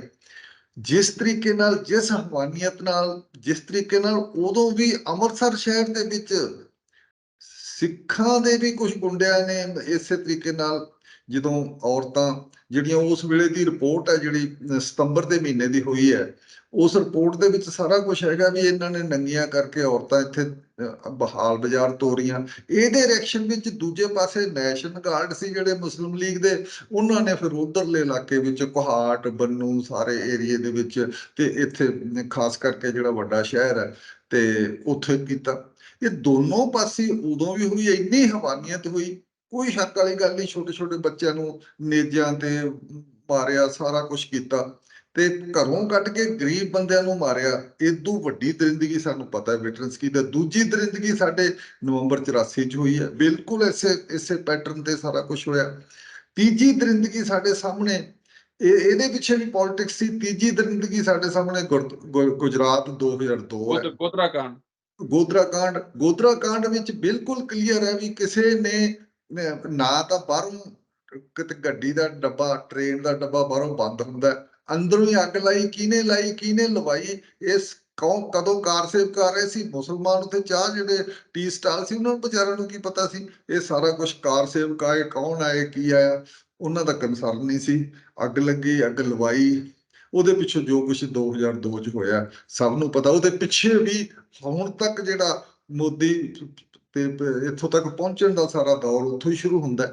ਇਹ ਸਾਰੀ ਜਿਹੜੀ ਪੋਲਿਟਿਕਸ ਦਾ ਦੌਰ ਹੈ, ਇਹੀ ਹੁਣ ਆਪਾਂ ਦੇਖੀਏ ਤਾਂ ਉਹਨਾਂ ਉੱਥੇ ਮਣੀਪੁਰ ਚ ਹੋਇਆ। ਮਣੀਪੁਰ ਚ ਜਿਹੜਾ ਮਤਈ ਹੈ, ਪਲੇਨ ਚ ਰਹਿੰਦੇ ਆ ਤੇ ਬਹੁਤ ਪਾਪੂਲੇਸ਼ਨ ਹੈ, ਪਹਾੜਾਂ ਦੀ ਪਾਪੂਲੇਸ਼ਨ ਨਹੀਂ, ਉਸ ਨੂੰ ਤੁਸੀਂ ਐਸਟੀ ਟਰਾਈਬ ਦਾ ਜਦੋਂ ਸਟੇਟਸ ਦੇ ਦਿੰਦੇ ਹੋ ਤਾਂ ਕਿ ਜਿਹੜਾ ਇਹ ਇਲਾਕਾ ਹੈ ਤਾਂ ਜਿੱਥੇ ਕੁੱਕੀ ਰਹਿੰਦੇ ਆ, ਜਿੱਥੇ ਜ਼ਿਆਦਾ ਕਿਹਾ ਜਾਂਦਾ ਵੀ ਉਸ ਪਹਾੜਾਂ ਦੇ ਵਿੱਚ ਮਿਨਰਲ ਬਹੁਤ ਹੈ, ਬੜੇ ਪ੍ਰੀਸ਼ੀਅਸ ਮਿਨਰਲ ਹੈ ਤੇ ਉਹਨਾਂ ਦੇ ਉੱਤੇ ਤੁਸੀਂ ਕਬਜ਼ਾ ਕਰਨਾ ਜਾਂ ਕਰਵਾਉਣਾ, ਤੁਸੀਂ ਉਹਦੇ ਲਈ ਸਾਰਾ ਕੁਝ ਇਹ ਸ਼ੁਰੂ ਕਰ ਦਿੰਦੇ ਹੋ। ਗੱਲ ਸਾਰੀ ਪੋਲਿਟਿਕਸ ਦੀ ਹੈ, ਪੋਲਿਟਿਕਸ ਦੇ ਪਿੱਛੇ ਪੈਸਾ ਵੀ ਸਾਰਾ ਕੁਝ ਹੁੰਦਾ ਤੇ ਤੁਸੀਂ ਉਹਨੂੰ ਧਰਮ ਦੀ ਰੰਗਤ ਇਹ ਦਿੰਦੇ ਆ। ਸਾਰਾ ਇਨਸੀਡੈਂਟ ਇਹ ਸਾਡੇ ਮੋਟੇ ਸਾਡੇ ਸਾਹਮਣੇ। ਉਸੇ ਲੜੀ ਦੇ ਵਿੱਚ ਹੀ 47 ਵਾਲੀ ਵੰਡ ਦੀ ਲੜੀ ਦੇ ਵਿੱਚ ਇਹ ਮੈਂ ਤਾਂ ਇਹ ਸਮਝਦਾ ਮਣੀਪੁਰ ਵਾਲਾ ਇਨਸੀਡੈਂਟ ਹੋ ਰਿਹਾ, ਉਵੇਂ ਕੀਤਾ ਜਾ ਰਿਹਾ, ਹੋਰਾਂ ਥਾਵਾਂ ਤੇ ਵੀ ਕਰਵਾਇਆ ਜਾਂਦਾ। ਇਸ ਕਰਕੇ ਬਹੁਤ ਦਰਿੰਦਗੀ ਵਾਲੀ ਗੱਲਬਾਤ ਹੈ, ਸਾਰਾ ਕੁਝ ਪਤਾ ਹੈ, ਸਭ ਤੁਹਾਡੇ ਹੁੰਦਾ। ਤੁਸੀਂ ਉਹ ਦੇਖੋ ਵੀ ਜਦੋਂ ਹੁਣ ਸਾਰਾ ਕੁਝ ਸਾਹਮਣੇ ਆ ਗਿਆ 84 ਦੇ ਵਿੱਚ ਤਾਂ ਐਵੇਂ ਗੁਜਰਾਤ ਦੇ ਵਿੱਚ ਹੋਇਆ। 84 ਨਵੰਬਰ ਦੇ ਵਿੱਚ ਇਹਨਾਂ ਨੇ ਕੀ ਕੀਤਾ ਸੀ ਵੀ ਹੋਮ ਮਿਨਿਸਟਰ ਤੋਂ ਹੀ ਪਾਵਰਾਂ ਲੈ ਲਈਆਂ ਸੀ, ਪਾਵਰਾਂ ਸਾਰੀਆਂ ਲੈ ਕੇ ਜਿਹੜਾ 1 ਅਕਬਰ ਰੋਡ ਉੱਤੇ ਇੱਕ ਸੈਂਟਰ ਸੀ, ਪਾਵਰ ਸੈਂਟਰ ਬਣਿਆ ਵਾ, ਉਹਨੂੰ ਪਾਵਰਾਂ ਦੇ ਦਿੱਤੀਆਂ ਸੀ ਰਾਜੀਵ ਗਾਂਧੀ ਦੇ ਥੱਲੇ। ਉਹਦੇ ਕੋਲ ਕੋਈ ਪਾਵਰ ਨਹੀਂ ਰਹੀ, ਉਹ ਖੁਦ ਲਿਖਦਾ ਆਪੇ। ਉਹਦੀ ਜਿਹੜੀ ਨਰਸਿਮਹਾ ਰਾਓ ਦੀ ਹੁਣ ਆਟੋਬਾਇਓਗ੍ਰਾਫੀ ਆਈ, ਉਹ ਕਹਿੰਦਾ ਮੇਰੇ ਕੋਲ ਤਾਂ ਸਾਰੀਆਂ ਪਾਵਰਾਂ ਲੈ ਲਈਆਂ ਸੀ ਹੋਮ ਮਿਨਿਸਟਰ ਦੇ ਲੈਵਲ ਤੇ ਇਹ ਸਾਰਾ ਕੁਝ ਕਰ ਲਿਆ ਜਾਂਦਾ। ਹੁਣ ਇੱਥੇ ਇਸ ਕੇਸ ਦੇ ਵਿੱਚ ਮਣੀਪੁਰ ਦੇ ਵਿੱਚ ਮਣੀਪੁਰ ਚ ਵੀ ਤਾਂ ਕੋਈ ਪਾਵਰ ਵਰਤੀ ਨਹੀਂ ਨਾ ਜਾ ਰਹੀ। ਮਣੀਪੁਰ ਦੇ ਵਿੱਚ ਗਵਰਨਰ ਤੋਂ ਜਿਹੜੀਆਂ ਚਾਣਾ ਜੀ ਨੇ ਹੁਣੇ ਕਿਹਾ, ਗਵਰਨਰ ਤੋਂ ਕੋਈ ਪਾਵਰ ਨਹੀਂ, ਗਵਰਨਰ ਕੋਲੇ, ਰਾਸ਼ਟਰਪਤੀ ਕੋਲੇ ਕੋਈ ਪਾਵਰ ਨਹੀਂ। ਜਿਵੇਂ ਉਹਨਾਂ ਵੇਲਿਆਂ 'ਚ ਵੀ ਆਪਾਂ ਦੇਖਿਆ ਰਾਸ਼ਟਰਪਤੀ ਕੋਲੇ ਗਿਆਨੀ ਜੈਲ ਸਿੰਘ ਕੋਲ ਕਿਹੜੀਆਂ ਪਾਵਰਾਂ, ਕਿਹੜੀਆਂ ਵਰਤੀਆਂ ਉਹਨੇ। ਤੇ ਇਸੇ ਤਰੀਕੇ ਨਾਲ ਇਹ ਹੋਮ ਮਿਨਿਸਟਰੀ ਕੀ ਕਰਦੀ ਹੈ ਜਾਂ ਪ੍ਰਾਈਮ ਮਿਨਿਸਟਰ PMO ਕਰਦਾ, ਕੌਣ ਕਰ ਰਿਹਾ ਪਾਵਰ, ਸਾਰਿਆਂ ਦੇ ਥੱਲੇ ਇੱਕ ਪੂਰੀ ਚੇਨ ਹੈ, ਉਹਦੇ ਥੱਲੇ ਪਾਵਰ ਹੈ ਨਹੀਂ ਉਹਨਾਂ ਕੋਲੇ ਤੇ ਤਾਹਾਂ ਤੋਂ ਇਹ ਸਾਰਾ ਕੁਝ ਕੀਤਾ ਰਿਹਾ। ਦੂਜਾ ਸਾਨੂੰ ਯਾਦ ਰੱਖਣਾ ਚਾਹੀਦਾ 1980 ਤੋਂ RSS ਇੱਥੇ ਐਕਸ਼ਨ ਕਰ ਰਹੀ ਹੈ, ਇੱਥੇ ਐਕਟਿਵ ਹੈ ਮਣੀਪੁਰ ਦੇ ਵਿੱਚ ਤੇ ਮਤਈਆਂ 'ਚ ਹੀ ਕੰਮ ਕਰ ਰਹੀ ਹੈ ਨਾ ਸਾਰਾ ਉਦੋਂ ਦੀ। ਇਸੇ ਜਿਨ੍ਹਾਂ ਦਾ ਚੀਫ ਮਿਨਿਸਟਰ ਹੈ ਇਹਨਾਂ 'ਚ ਹੀ ਕਰ ਰਹੀ ਹੈ ਕੰਮ। ਤੇ ਤੁਸੀਂ ਇੱਥੋਂ ਤੱਕ ਦੇਖੋ ਵੀ ਉਦੋਂ ਦਾ ਹੀ ਉਹ ਅਸਾਈਆਂ ਦੇ ਖਿਲਾਫ ਮਾਹੌਲ ਸਿਰਜ ਰਹੀ ਹੈ ਤੇ ਜਿਹਦੇ ਵਿੱਚ ਟਰਾਈਬ ਆ ਗਏ, ਕੁੱਕੀ ਆ ਗਏ, ਟਾਰਗੇਟ ਹੋ ਗਿਆ। ਤੇ ਜਿਸ ਦਰਿੰਦਗੀ ਨਾਲ ਟਾਰਗੇਟ ਕੀਤਾ ਜਾ ਰਿਹਾ, ਉਹਨਾਂ ਦੇ ਜਿਹੜੇ ਧਾਰਮਿਕ ਸਥਾਨ ਸੀ ਉੱਥੇ 250 ਦੇ ਕਰੀਬ ਚਰਚ ਸੀ ਜਿਨ੍ਹਾਂ ਨੂੰ ਤੋੜ ਦਿੱਤਾ ਗਿਆ। 250 ਦੇ ਕਰੀਬ ਚਰਚ ਤੋੜ ਦਿੱਤੇ ਗਏ। ਤੁਸੀਂ ਜਿਸ ਦਰਿੰਦਗੀ ਨਾਲ ਬੰਦੇ ਮਾਰੇ ਜਾਂਦੇ ਆ, ਉਹ ਦਰਿੰਦਗੀ ਕੋਈ ਐ ਨਹੀਂ ਅਸੀਂ ਸੁਣੀ ਨਹੀਂ, ਅਸੀਂ 47 ਤੋਂ ਜੰਮੇ ਪਲੇ ਤੇ ਸੁਣਦੇ ਹੀ ਤੁਰੇ ਆਏ ਆ ਵੀ ਇਸ ਦਰਿੰਦਗੀ ਨਾਲ ਆਏ ਮਾਰੇ ਗਏ ਸੀਗੇ। ਇਹ ਸਾਰੀਆਂ ਦਰਿੰਦਗੀਆਂ ਔਰਤਾਂ ਉੱਤੇ ਜਿਹੜਾ ਅਲਟੀਮੇਟ ਜਿਹੜਾ ਜਾ ਕੇ ਉਹਨਾਂ ਵਿਚਾਰਿਆਂ ਦੇ ਉੱਤੇ ਸਾਰਾ ਲੇਡੀਜ਼ ਉੱਤੇ ਜਾ ਕੇ ਔਰਤਾਂ ਉੱਤੇ ਵਿਮਨ ਉੱਤੇ ਸਾਰਾ ਟਾਰਗੇਟ ਹੁੰਦੀਆਂ ਤੇ ਜਾਂ ਉਹਨਾਂ ਦੇ ਰਾਹੀਂ ਬਦਲੇ ਲਏ ਜਾਂਦੇ ਆ। ਇਹ ਹਰ ਗੱਲ ਦੇ ਵਿੱਚ ਉਹਨਾਂ ਦਾ ਸਾਰਾ ਸਭ ਤੋਂ ਜ਼ਿਆਦਾ ਸਫ਼ਰ ਉਹਨਾਂ ਨੇ ਕਰਨਾ ਹੁੰਦਾ। ਇਹ 47 ਚ ਵੀ ਹੋਇਆ ਤੇ ਬਲਕਿ ਸ਼ਮਾਨੂ ਹੈ ਜਿਹੜੀ ਗੁਜਰਾਤ ਦੇ ਵਿੱਚ ਉੱਥੇ ਵੀ ਹੋਇਆ ਤੇ ਇੱਥੇ ਵੀ ਇਹ ਸਾਰੇ ਮੈਂ ਕੈਂਪ ਨਵੰਬਰ 84 ਵਾਲੇ ਵਿਜ਼ਿਟ ਕੀਤੇ ਤੇ ਔਰਤਾਂ ਨਾਲ ਉੱਥੇ ਹੀ ਬਹੁਤ ਕੁਝ ਹੋਇਆ। ਇਹ ਸਾਰਾ ਕੁਝ ਜਿਹੜਾ ਹੋ ਰਿਹਾ ਹੁੰਦਾ ਹੈ, ਇਹ ਪੋਲਿਟਿਕਸ ਲਈ ਹੁੰਦਾ ਹੈ। ਪੋਲਿਟਿਕਸ ਧਰਮ ਨੂੰ ਕਿਵੇਂ ਵਰਤਦੀ ਆ, ਉਸ ਤਰੀਕੇ ਨਾਲ ਆਪ ਪਿੱਛੇ ਹੋ ਜਾਂਦੇ, ਲੁਕ ਜਾਂਦੀ ਕਹਿਣ ਹੈ। ਤੋਂ ਭਾਵ ਹੈ ਕਿ ਇੱਥੇ ਵੀ ਹੁਣ ਕਿਉਂਕਿ ਚੋਣਾਂ ਆ ਰਹੀਆਂ, ਇਸ ਕਰਕੇ ਧਰੁਵੀਕਰਨ ਦੀ ਰਾਜਨੀਤੀ ਨੂੰ ਅੱਗੇ ਵਧਾਇਆ ਜਾ ਰਿਹਾ। ਤੇ ਬਾਕੀ ਇਹ ਆਪਾਂ ਅੱਗੇ ਵੀ ਗੱਲ ਕੀਤੀ ਹੈ ਇਹਦੇ ਤੇ ਵੀ, ਇਹ ਜਿਹੜਾ ਇੱਕ ਹਿੰਦੂ ਰਾਸ਼ਟਰ ਖੜਾ ਕਰਨ ਦੀ ਗੱਲਬਾਤ ਹੈ, ਨੇਸ਼ਨ ਬਣਾਉਣ ਦੀ ਗੱਲਬਾਤ ਹੈ, ਇਹਦੇ ਵਿੱਚ ਇਹ ਰਿਲੀਜਨ ਨੂੰ ਤਾਂ ਬਹੁਤ ਤਰੀਕੇ ਨਾਲ ਵਰਤਿਆ ਜਾਂਦਾ, ਵਰਤਿਆ ਜਾ ਰਿਹਾ ਹੈ। ਇੱਥੇ ਇਹ ਸਾਡੇ ਕੰਟੀਨੈਂਟ 'ਚ ਪੂਰੇ ਤਰੀਕੇ ਨਾਲ ਵਰਤਿਆ, ਇਹਦੀਆਂ ਕੋਈ ਇੱਕ ਉਦਾਹਰਨਾਂ ਨਹੀਂ, ਹਜ਼ਾਰਾਂ ਉਦਾਹਰਨਾਂ ਹੈਗੀਆਂ। ਤੇ ਇਸ ਕਰਕੇ ਇਹ ਐਡਾ ਵਹਿਸ਼ੀ ਵਾਲਾ ਪ੍ਰੋਗਰਾਮ ਹੋਇਆ, ਜਿਹਦੀ ਕਹਿੰਦਾ ਤੁਸੀਂ ਇਹ ਦੇਖੋ ਵੀ ਇੰਡੀਅਨ ਸਰਕਾਰ ਪਰਵਾਹ ਨਹੀਂ ਕਰਦੀ। ਯੂਰਪੀਅਨ ਯੂਨੀਅਨ ਵਿੱਚ ਇਹਦੇ ਅਗੇਂਸਟ ਮਤਾ ਪੈ ਜਾਂਦਾ ਹੈ, ਬਾਕੀ ਵੈਸਟ ਵਿੱਚ ਸਾਰੇ ਜੇ ਸ਼ਬਦ ਹੈ, ਅਮਰੀਕਾ ਦੇ ਪ੍ਰੈਸ ਛਾਪ ਰਿਹਾ ਸਾਰਾ ਕੁਝ, ਕੋਈ ਪਰਵਾਹ ਨਹੀਂ ਹੈ। ਇਹ ਪਹਿਲਾਂ ਵੀ ਦੇਖਿਆ ਵੀ ਕੋਈ ਕਿਸੇ ਦੀ, ਜਦੋਂ ਸਾੜੇ ਸੀ ਘਰ ਦਿੱਲੀ ਦੇ ਵਿੱਚ, ਉਦੋਂ ਅਸੀਂ ਵਿਟਨੈਸ ਹੈ ਸਾਰੀ ਗੱਲ ਦੇ, ਉਦੋਂ ਵੀ ਕੋਈ ਪਰਵਾਹ ਨਹੀਂ ਕੀਤੀ ਗਈ। ਪਰਵਾਹ ਗੁਜਰਾਤ ਦੇ ਵਿੱਚ ਵੀ ਨਹੀਂ ਕੋਈ ਕੀਤੀ ਗਈ, ਤੇ ਸਮਾਂ ਤੋਂ ਉਹਦੀ ਪ੍ਰਵਾਨਗੀ ਇਸ ਤਰੀਕੇ ਨਾਲ ਲੋਕਾਂ 'ਚ ਕਰਤਾ ਵੀ ਉਹ ਸਾਰਾ ਕੁਝ ਠੀਕ ਹੋਇਆ ਸੀਗਾ। ਇਸ ਕਰਕੇ ਇਹ ਜਿਹੜੀ ਰਾਜਨੀਤੀ ਹੈ, ਇਸ ਨੂੰ ਤੁਸੀਂ ਇਹ ਜਿਹੜੀ ਡੈਮੋਕ੍ਰੇਸੀ ਹੈ, ਇਹ ਵੋਟ ਤੰਤਰ ਦਾ ਜਿਹੜਾ ਸਾਰਾ ਪ੍ਰਸਾਰ ਹੈ, ਇਹ ਕੋਈ ਡੈਮੋਕ੍ਰੇਸੀ ਵਾਲਾ ਨਹੀਂ। ਇਹ ਵੋਟ ਕਿਵੇਂ ਇਕੱਠੀ ਕਰਨੀ ਹੈ, ਤੇ ਵੋਟ ਇਕੱਠੀ ਕਰਨ ਦਾ ਹੀ ਸਾਰੇ ਪ੍ਰੋਸੈਸ ਹੈਗੇ।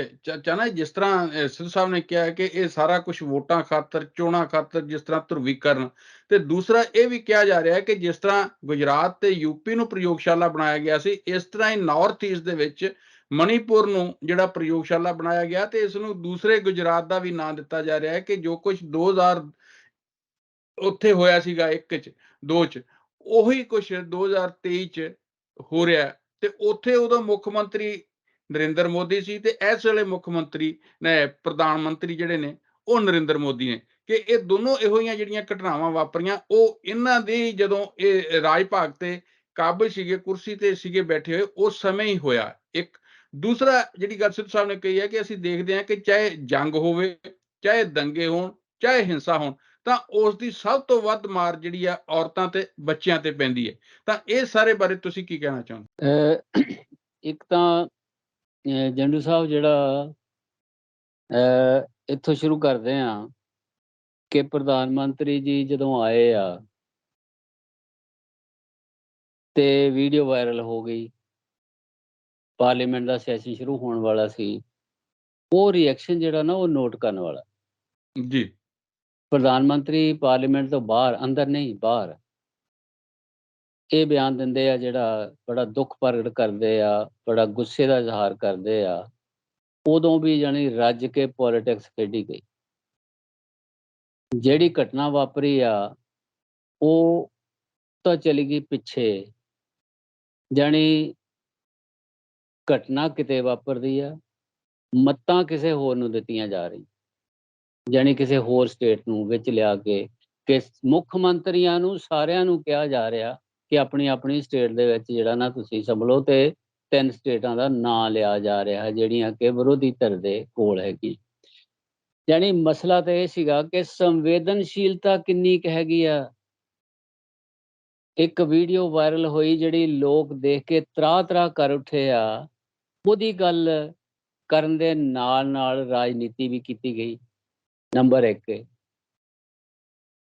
ਨੰਬਰ 2 ਕਿ ਜਦੋਂ ਪਾਰਲੀਮੈਂਟ ਚੱਲ ਰਹੀ ਆ, ਪਾਰਲੀਮੈਂਟ ਦੀ ਇੱਕ ਮਰਿਆਦਾ ਵੀ ਹੈ, ਉਦੋਂ ਜੋ ਗੱਲ ਕਰਨੀ ਆ ਪ੍ਰਧਾਨ ਮੰਤਰੀ ਨੇ, ਉਹ ਪਾਰਲੀਮੈਂਟ ਦੇ ਅੰਦਰ ਪਹਿਲਾਂ ਕਰਨੀ ਆ, ਬਾਹਰ ਬਾਅਦ 'ਚ ਕਰਨੀ। ਲੇਕਿਨ ਉਹ ਮਰਿਆਦਾ ਦਾ ਵੀ ਖਿਆਲ ਨਹੀਂ ਰੱਖਿਆ ਗਿਆ, ਸਗੋਂ ਉਹ ਮੰਗ ਕਰਨ ਵਾਲੇ ਇੱਕ ਮੈਂਬਰ ਪਾਰਲੀਮੈਂਟ, ਰਾਜ ਸਭਾ ਦੇ ਮੈਂਬਰ ਨੂੰ ਇਹ ਬਾਰ-ਬਾਰ ਮੰਗ ਕਰਨ ਦੇ ਉੱਤੇ ਜਦੋਂ ਪ੍ਰਵੋਕ ਹੋ ਕੇ ਉਹ ਵੈਲ ਦੇ ਵਿੱਚ ਚਲਾ ਗਿਆ ਆ, ਕਹਿੰਦੇ ਜੀ ਇਹ ਕਾਰਵਾਈ ਨਹੀਂ ਚੱਲਣ ਦਿੰਦਾ, ਇਹਨੂੰ ਕੱਢ ਦਿਓ, ਔਰ ਉਹਨੂੰ ਜਿਹੜਾ ਉਹ ਪੂਰੇ ਸੈਸ਼ਨ ਵਾਸਤੇ ਜਿਹੜਾ ਉਹ ਮੁਅੱਤਲ ਕਰ ਦਿੱਤਾ। ਜਾਣੀ ਪਾਰਲੀਮੈਂਟ ਦੀ ਮਰਿਆਦਾ ਜਾਂ ਜਿਹੜੀ ਜ਼ਿੰਮੇਵਾਰੀ ਹੈਗੀ ਆ ਉਹਨੂੰ ਸਮਝਦਿਆਂ ਹੋਇਆਂ ਉੱਥੋਂ ਨਹੀਂ ਹੈ। ਤੀਜਾ ਇਹ ਕਿ ਉਹਨਾਂ ਦਾ ਰਵੀ ਸ਼ੰਕਰ ਪ੍ਰਸਾਦ ਸਿੰਘ ਨਾਂ ਦੇ ਇੱਕ ਮੰਤਰੀ ਨੇ, ਬੜੇ ਮਸ਼ਹੂਰ, ਤੁਸੀਂ ਜਾਣਦੇ, ਸਾਰਾ ਦੇਸ਼ ਜਾਣਦਾ, ਉਹਨੇ ਇਸ ਗੱਲ ਨੂੰ ਜਿੱਦਾਂ ਪੇਸ਼ ਕੀਤਾ ਨਾ, ਉਹਦੇ ਤੋਂ ਵੀ ਇਹ ਲੱਗਦਾ ਕਿ ਸੰਵੇਦਨਹੀਨ ਲੋਕ ਸੰਵੇਦਨਹੀਣ ਲੋਕ ਜਿਹੜੇ ਨਾ ਉਹ ਰਾਜ 'ਚ ਬੈਠ ਗਏ ਜਾ। ਉਹ ਕਹਿੰਦਾ ਇਹ ਆ ਕਿ ਇਹ ਸਾਜ਼ਿਸ਼ ਆ, ਕਿਉਂਕਿ ਪਾਰਲੀਮੈਂਟ ਦੇ ਸੈਸ਼ਨ ਤੋਂ ਪਹਿਲਾਂ ਰਿਲੀਜ਼ ਕੀਤੀ ਗਈ ਆ, ਇਹ ਸਾਜ਼ਿਸ਼ ਦੇ ਨਾਲ ਕੀਤੀ। ਉਹ ਜਿਨ੍ਹਾਂ ਨਾਲ ਵਾਪਰੀ ਆ ਉਹਨਾਂ ਨਾਲ ਕੋਈ ਹਮਦਰਦੀ, ਉਹ ਜੋ ਕੁਝ ਵਾਪਰਿਆ ਉਹਦੇ ਤੇ ਦੁੱਖ ਪ੍ਰਗਟ ਕਰਨ ਦੀ ਬਜਾਏ ਆਪੋਜੀਸ਼ਨ ਨੂੰ ਟਾਰਗੇਟ ਕੀਤਾ ਗਿਆ ਕਿ ਹੁਣ ਤੱਕ ਲੁਕੋ ਰੱਖੀ, ਜਦੋਂ ਪਾਰਲੀਮੈਂਟ ਸ਼ੁਰੂ ਹੋਈ ਉਹ ਤੋਂ ਪਹਿਲਾਂ ਨੂੰ ਰਿਲੀਜ਼ ਕਰ। ਯਾਨੀ ਇਹ ਜਿਹੜਾ ਨਾ ਸਾਰਾ ਰਾਜਨੀਤੀ ਹੋ ਰਹੀ ਆ। ਔਰ ਦੂਸਰਾ ਇਹਨਾਂ ਨੇ ਉਹ ਦੂਸਰੇ ਜਿਹੜੇ ਐਂਗਲ ਹੈਗੇ ਉਹਨਾਂ ਵੱਲ ਧਿਆਨ ਦਿੱਤਾ। ਮੈਂ ਸਿਰਫ ਇੱਕ ਸਟੇਟਮੈਂਟ ਤੁਹਾਨੂੰ ਯਾਦ ਕਰਾਉਣੀ ਚਾਹੁੰਦਾ। ਉਹ ਇੱਕ ਆਰਮੀ ਦੇ ਬੰਦੇ ਦੀ, ਆਰਮੀ ਦੇ ਅਫਸਰ ਦੀ ਸਟੇਟਮੈਂਟ ਹੈਗੀ ਆ। ਉਹ ਕਹਿੰਦਾ ਮੈਂ ਕਾਰਗਲ ਦੀ ਲੜਾਈ ਲੜੀ ਤੇ ਜਿੱਤੀ, ਅਸਾਮ ਰਾਈਫਲ ਦਾ ਉਹ ਫੌਜੀ ਆ। ਮੈਂ ਸ੍ਰੀਲੰਕਾ ਦੇ ਵਿੱਚ ਸ਼ਾਂਤੀ ਸੈਨਾ ਦੇ ਵਿੱਚ ਜਿਹੜਾ ਨਾ ਰੋਲ ਅਦਾ ਕੀਤਾ, ਮੈਂ ਕਾਰਗਲ, ਪਰ ਮੈਂ ਆਪਣੀ ਘਰ ਵਾਲੀ ਨੂੰ ਨਹੀਂ ਬਚਾ ਸਕਿਆ। ਜਾਣੀ ਉਹ ਲੇਡੀ ਜਿਹਨੂੰ ਨੰਗਾ ਕਰਕੇ ਘੁਮਾਇਆ ਗਿਆ ਉਹਦੀ ਪਤਨੀ ਸੀ। ਜਾਣੀ ਦੇਸ਼ ਦੀ ਸੇਵਾ ਕਰਨ ਵਾਲੇ ਬੰਦੇ ਦੇ ਦਿਲ ਦੇ ਵਿੱਚੋਂ ਜਿੱਦਾਂ ਇਹ ਭਾਵਨਾ ਨਿਕਲੀ ਆ। ਔਰ ਉਹ ਹਾਲਾਤ ਜਾਣੀ ਕਿਤੇ, ਜਾਣੀ ਬੇਬਸੀ ਦਾ ਤੁਸੀਂ ਆਲਮ ਦੇਖੋ ਕਿੱਥੇ ਪਹੁੰਚ ਗਿਆ ਹੋਇਆ, ਹੈ ਨਾ। ਸੋ ਇਸ ਕਰਕੇ ਜਿਹੜਾ ਅੱਗੇ ਜਦੋਂ ਕੋਈ ਇੱਕ ਹੁੰਦੀ ਹੈ ਗੁੰਡਾਗਰਦੀ, ਗੁੰਡੇ ਟ੍ਰੇਨਿੰਗ ਲੈਂਦੇ ਆ, ਕਿਸੇ ਮਾੜੇ ਤੋਂ ਲੈਂਦੇ, ਚੰਗੇ ਮਤਲਬ ਜ਼ਿਆਦਾ ਟ੍ਰੇਨ ਤੋਂ ਲੈਂਦੇ, ਥੋੜੇ ਤੋਂ ਆਪਸ ਵਿੱਚ ਹੀ ਟ੍ਰੇਨਿੰਗ ਦਿੰਦੇ ਆ। ਉਹਨਾਂ ਦੀ ਕੋਈ ਗਿਣਤੀ ਹੁੰਦੀ ਸੀ। ਪਿੰਡ ਦੇ ਵਿੱਚ ਕਿੰਨੇ ਕੁ ਗੁੰਡੇ ਹੁੰਦੇ ਸੀਗੇ? 1 ਜਾਂ 2 ਸਿਰੇ ਦੇ ਬਦਨਾਮ ਹੁੰਦੇ ਸੀ। ਸਾਰਾ ਪਿੰਡ ਇੱਕ ਪਾਸੇ ਹੁੰਦਾ ਸੀਗਾ ਕਿ ਮਾੜੇ ਬੰਦੇ ਆ। 1 ਜਾਂ 2 ਸ਼ਹਿਰ ਦੇ ਵਿੱਚ 3 4 5 ਇੰਨੇ ਭੀੜ, ਜਾਣੀ ਹਜ਼ਾਰਾਂ ਦੀ ਗਿਣਤੀ ਦੇ ਵਿੱਚ। ਇਹ ਦੇਸ਼ ਆ ਜਿਹੜਾ, ਇਹਦੀ ਸਾਈਕੀ ਆ ਜਿਹੜੀ, ਇਹਦੀ ਮਾਨਸਿਕਤਾ ਹੈਗੀ ਆ ਇੱਕ ਸੈਕਸ਼ਨ ਦੀ, ਉਹ ਪਹੁੰਚ ਕਿੱਥੇ ਗਈ?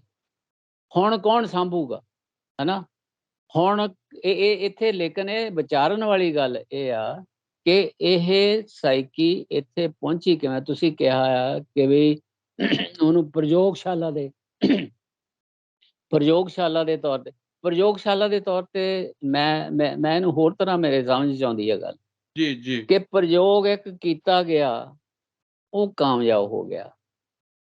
ਜਿਹੜਾ ਪ੍ਰਯੋਗ ਕਾਮਯਾਬ ਹੋ ਗਿਆ ਨਾ, ਉਹਨੂੰ ਅੱਗੇ ਵਧਾਇਆ ਜਾ ਰਿਹਾ। ਪ੍ਰਯੋਗ ਨਹੀਂ ਕੀਤੇ ਜਾ ਰਹੇ, ਉਹ ਟੈਸਟਡ ਪ੍ਰਯੋਗ, ਹੈ ਨਾ।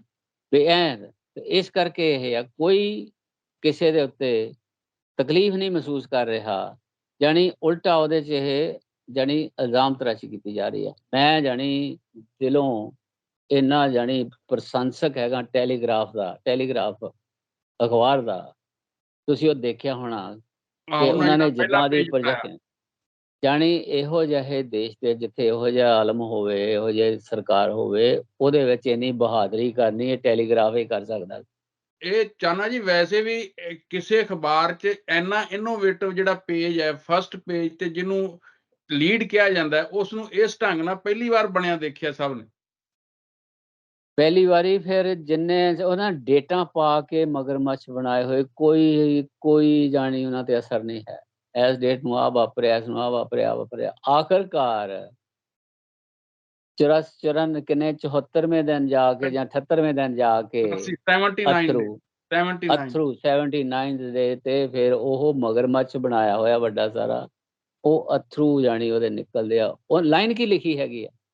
ਲਾਈਨ ਇਹ ਲਿਖੀ ਆ ਕਿ 56 ਇੰਚ ਦੀ ਚਮੜੀ 'ਚ ਛੇਕ ਕਰਨ ਦੇ ਲਈ ਇੰਨੇ ਦਿਨ ਲੱਗੇ ਤਾਂ ਅਥਰੂ ਨਿਕਲਿਆ। ਜਾਣੀ ਛਾਤੀ ਨਹੀਂ, ਜਾਣੀ ਇਹ ਕਿੰਨਾ ਮਤਲਬ ਉਹਨਾਂ ਨੇ ਇਹ ਲੋਕਾਂ ਦੀਆਂ ਭਾਵਨਾਵਾਂ ਦੀ ਪ੍ਰਤੀਨਿਧਤਾ ਜਿੱਦਾਂ ਕੀਤੀ ਹੈ ਨਾ ਉਹਨਾਂ ਨੇ, ਉਹਨਾਂ ਦੀ ਬਹਾਦਰੀ ਦੀ ਪ੍ਰਸ਼ੰਸਾ ਹੋਣੀ ਚਾਹੀਦੀ। ਲੇਕਿਨ ਕੁਛ ਤਾਂ ਨਜ਼ਰ ਆਵੇ। ਨਹੀਂ, ਹੁਣ ਸਾਡੀ ਦੇਖਣ ਵਾਲੀ ਗੱਲ ਹੈ, ਇੱਕ ਦਿਨ ਦੇ ਵਿੱਚ, ਇੱਕ ਦਿਨ 'ਚ, ਇੱਕ ਮਹੀਨੇ 'ਚ, ਇੱਕ ਸਾਲ ਦੇ ਵਿੱਚ ਜਾਂ ਥੋੜੇ 1-2 ਸਾਲਾਂ ਦੇ ਵਿੱਚ ਜਿਹੜੀ ਲੋਕਾਂ ਦੀ ਜਨਤਕ ਸਾਈਕੀ ਹੈਗੀ ਆ, ਮਾਨਸਿਕਤਾ ਹੈਗੀ ਹੈ ਨਾ, ਲੋਕ ਮਾਨਸਿਕਤਾ ਹੈਗੀ ਆ, ਔਰ ਉਹਦੇ ਵਿੱਚੋਂ ਬਹੁਤ ਭਾਰੀ ਸੈਕਸ਼ਨ ਦਾ ਤਬਦੀਲੀ ਏਦਾਂ ਨਹੀਂ ਹੋ ਸਕਦੀ। ਇਹ ਬੜੀ ਲੰਬੀ ਐਕਸਰਸਾਈਜ਼ ਤੋਂ ਬਾਅਦ ਇਹ ਭੀੜ ਇੱਥੇ ਪਹੁੰਚੀ ਹੈ। ਔਰ ਉਹ ਮੁੜੂਗੀ ਕਦੋਂ? ਜਿਹਨੂੰ ਤਿਆਰ ਕਰਨ ਨੂੰ ਇੰਨਾ ਟਾਈਮ ਲੱਗਾ ਆ, ਔਰ ਸਿੱਖੂਗੀ ਕਦੋਂ? ਹੁਣ ਇਹ ਨਹੀਂ ਹੈ ਵੀ ਕਿ ਇੱਥੇ ਘੱਟ ਹੋ ਰਿਹਾ ਜਾਂ ਉੱਥੇ ਵੱਧ ਹੋ ਰਿਹਾ। ਹੁਣ ਮੇਜਰ ਇਹ ਕੀਤਾ ਜਾ ਰਿਹਾ ਕਿ ਇੱਥੇ ਬੇਇੱਜ਼ਤੀ ਜ਼ਿਆਦਾ ਹੋਈ ਆ, ਉੱਥੇ ਘੱਟ ਹੋਈ ਆ। ਉਧਰ ਦੇਖੋ ਤਾਂ ਇੱਧਰ ਕਿਉਂ ਦੇ।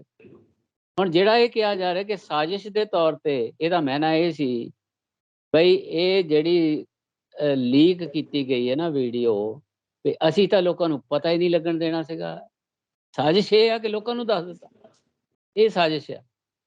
ਹੁਣ ਇਹ ਦੱਸੋ ਕਿ ਇਹਦਾ ਕਿੱਥੇ ਪਹੁੰਚੂਗਾ ਇਹ ਦੇਸ਼, ਹਨਾ।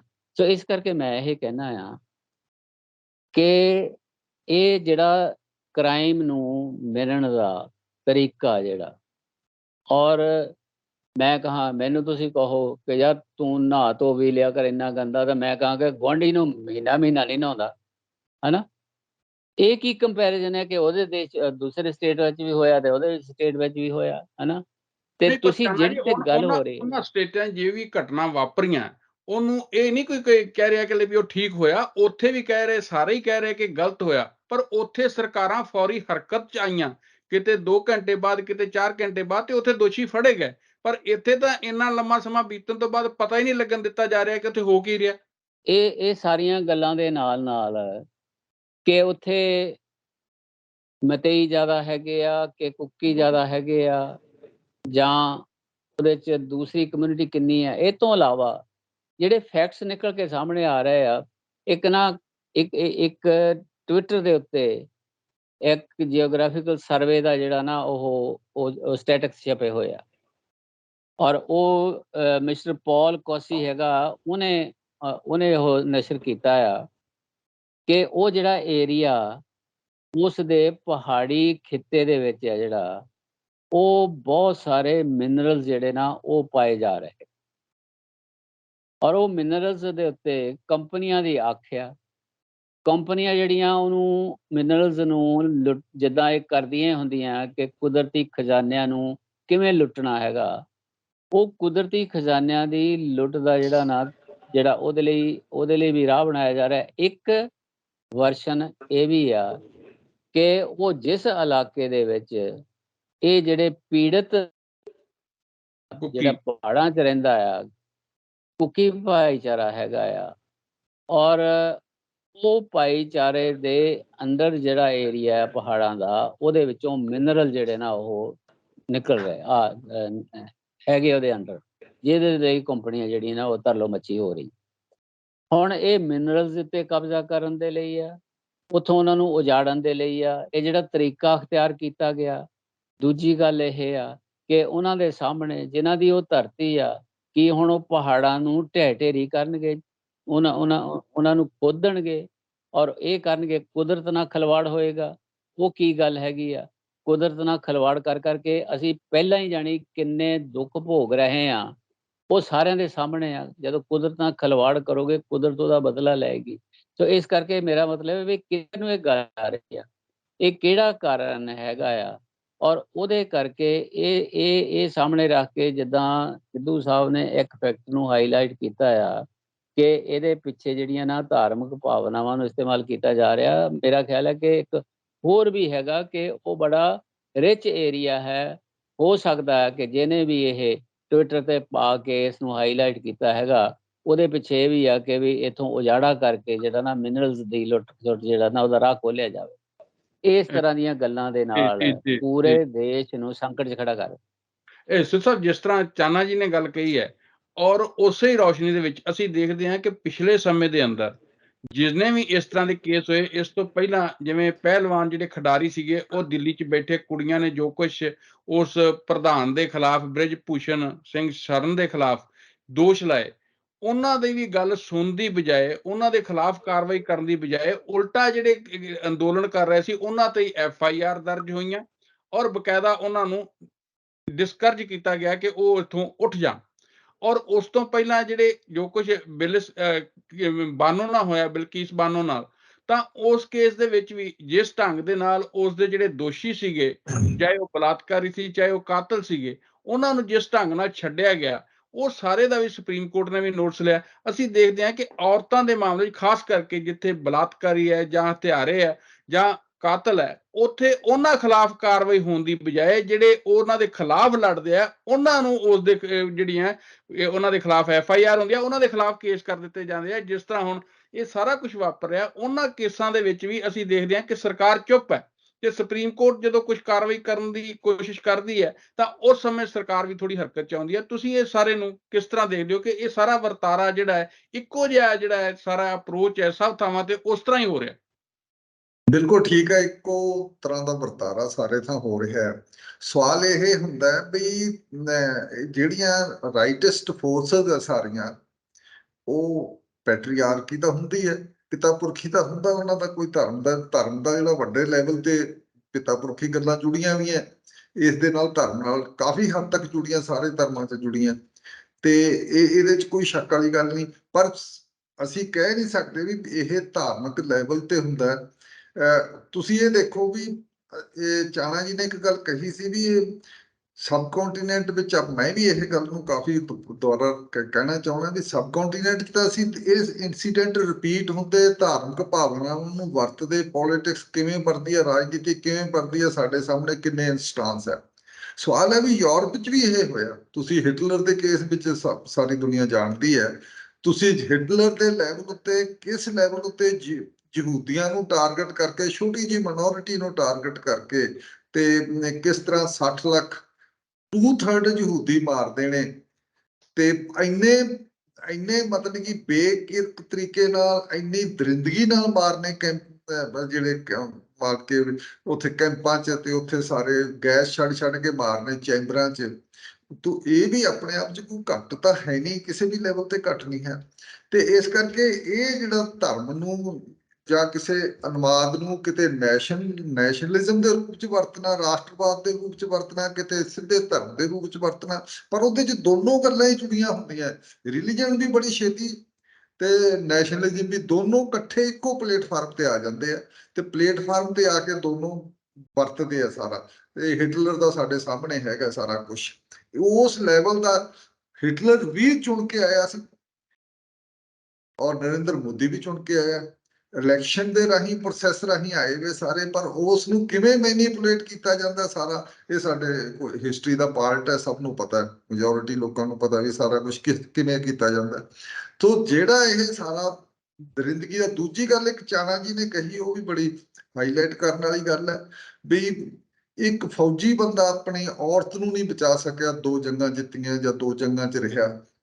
ਸਵਾਲ ਤਾਂ ਇੱਥੇ 84 ਨਵੰਬਰ 84 ਦਾ ਤਾਂ ਅਸੀਂ ਸਾਖਸ਼ਾਤ ਗਵਾਹ ਹੈ ਉਹਦੇ, ਵੀ ਉੱਥੇ ਵਰਦੀ ਪਾਏ ਹੋਏ, ਪੂਰਾ ਫੌਜੀ ਵਰਦੀ ਦੇ ਵਿੱਚ ਜਿਹੜੇ ਦੇਸ਼ ਦੀ ਡਿਫੈਂਸ ਲਈ ਖਾਤਰ ਖੜੇ ਆ, ਉਹ ਮਾਰੇ ਗਏ ਆ, ਟ੍ਰੇਨਾਂ 'ਚੋਂ ਕੱਢ ਮਾਰੇ ਸੀ।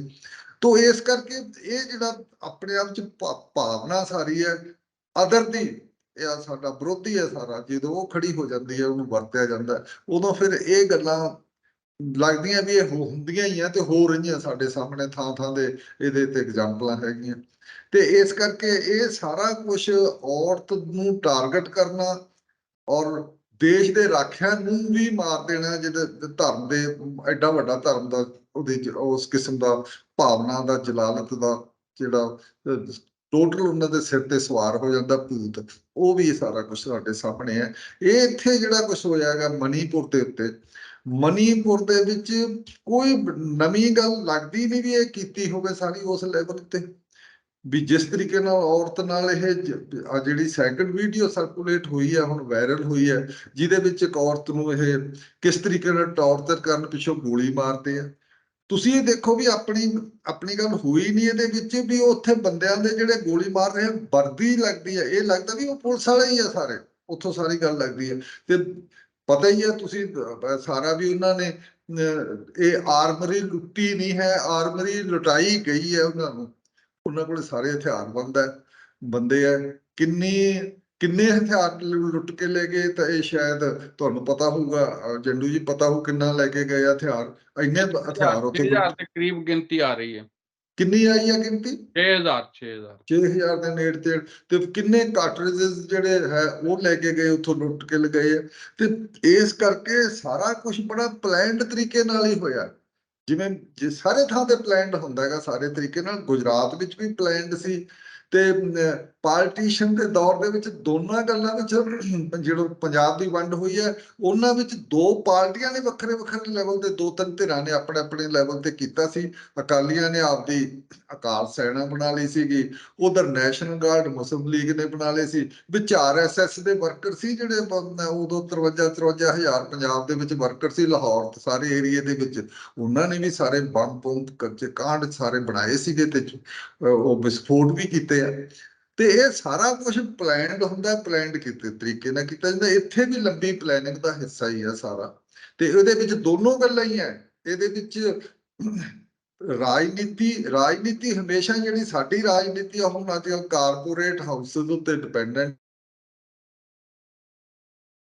ਐਸੇ ਡਰਾ ਕਰਦੀ ਹੈ, ਤੇ ਇਸ ਕਰਕੇ ਕਾਰਪੋਰੇਟ ਦੀ ਸਿੱਧੀ ਮਦਦ ਕਰਨੀ ਆ ਵੀ ਮਿਨਰਲ ਉੱਤੇ ਕਬਜ਼ਾ ਕਰੋ। ਤੇ ਇਹ ਸਾਰੀਆਂ ਗੱਲਾਂ ਇੱਕ ਦੂਜੇ ਨਾਲ ਜੁੜੀਆਂ ਹੋਈਆਂ, ਟੁੱਟੀਆਂ ਹੈ ਨਹੀਂ। ਤੇ ਇਹ ਸਾਰਾ ਕੁਝ ਜੋ ਵਰਤਾਰੇ ਵਾਪਰ ਰਹੇ ਆ ਇਹ ਆਪਣੇ ਆਪ ਵਿੱਚ ਬੜੇ ਦੁਖਦਾਈ ਹੈ। ਮੈਂ ਤਾਂ ਕਹਿਣਾ ਕਹੂੰ ਵੀ ਇਹ ਕੋਈ ਇੱਕੋ ਲੜੀ 'ਚ ਹੀ ਵਾਪਰ ਰਿਹਾ ਸਾਰਾ ਕੁਝ। ਹਾਂਜੀ, ਚਾਹਨਾ ਜਿਸ ਤਰ੍ਹਾਂ ਸਿੱਧੂ ਸਾਹਿਬ ਨੇ ਗੱਲ ਕੀਤੀ ਹੈ, ਔਰ ਅਸੀਂ ਦੇਖਦੇ ਹਾਂ ਕਿ ਇਹ ਜਿਹੜੀਆਂ ਘਟਨਾਵਾਂ ਚਾਹੇ ਪਹਿਲਾਂ ਗੁਜਰਾਤ 'ਚ ਵਾਪਰੀਆਂ, ਹੁਣ ਮਣੀਪੁਰ 'ਚ ਵਾਪਰ ਰਹੀਆਂ ਉਸੇ ਢੰਗ ਦੇ ਨਾਲ, ਤਾਂ ਉਸ ਦਾ ਅਸਰ ਉੱਥੋਂ ਦੇ ਜਿਹੜਾ ਉੱਤਰ ਪੂਰਬ ਦਾ ਦੂਸਰਾ ਰਾਜ ਆ ਉਹਦਾ ਮਿਜ਼ੋਰਮ 'ਚ ਵੀ ਹੋਣਾ ਸ਼ੁਰੂ ਹੋ ਗਿਆ। ਔਰ ਉੱਥੇ ਵੀ ਬਕਾਇਦਾ ਜਿਹੜੇ ਮਤਈ ਭਾਈਚਾਰੇ ਦੇ ਲੋਕ ਸੀ ਉਹਨਾਂ ਨੂੰ ਹਵਾਈ ਜਹਾਜ਼ਾਂ ਰਾਹੀਂ ਉੱਥੋਂ ਕੱਢ ਕੇ ਲਿਆ ਕੇ ਤੇ ਅਸਾਮ 'ਚ ਬਿਠਾਇਆ ਜਾ ਰਿਹਾ। ਤੇ ਤੁਹਾਨੂੰ ਕੀ ਲੱਗਦਾ ਇਸ ਦਾ ਅਸਰ ਦੇਸ਼ ਦੇ ਹੋਰ ਹਿੱਸਿਆਂ ਵਿੱਚ ਵੀ ਕਿਸ ਤਰ੍ਹਾਂ ਦਾ ਪੈ ਸਕਦਾ, ਤੇ ਤੁਸੀਂ ਇਸ ਨੂੰ ਕਿਸ ਤਰ੍ਹਾਂ ਸੋਚਦੇ ਹੋ ਇਹਦੇ ਬਾਰੇ? ਦੇਖੋ, ਹੋਰ ਹਿੱਸਿਆਂ ਬਾਰੇ ਤਾਂ ਇਮੈਜਿਨ ਕਰਨਾ ਜਿਹੜਾ ਨਾ ਉਹ ਇਸ ਵੇਲੇ ਕੋਈ ਸੰਭਵ ਨਹੀਂ ਹੈ, ਨਾ ਕੋਈ ਇਦਾਂ ਦੀ ਉਮੀਦ ਲੱਗਦੀ ਹੈ। ਲੇਕਿਨ ਨੇੜੇ ਦੀਆਂ ਜਿਹੜੀਆਂ ਨਾਲ ਲੱਗਦੀਆਂ ਸਟੇਟਸ ਹੈਗੀਆਂ ਉਹਨਾਂ ਦੇ ਡਿਸਟਰਬ ਹੋਣ ਦਾ ਜਿਹੜਾ ਨਾ ਉਹ ਖਤਰਾ ਪੈਦਾ ਹੋ ਗਿਆ, ਉਹਦੀਆਂ ਇੰਡੀਕੇਸ਼ਨ ਆਉਣੀਆਂ ਸ਼ੁਰੂ ਹੋ ਗਈਆਂ।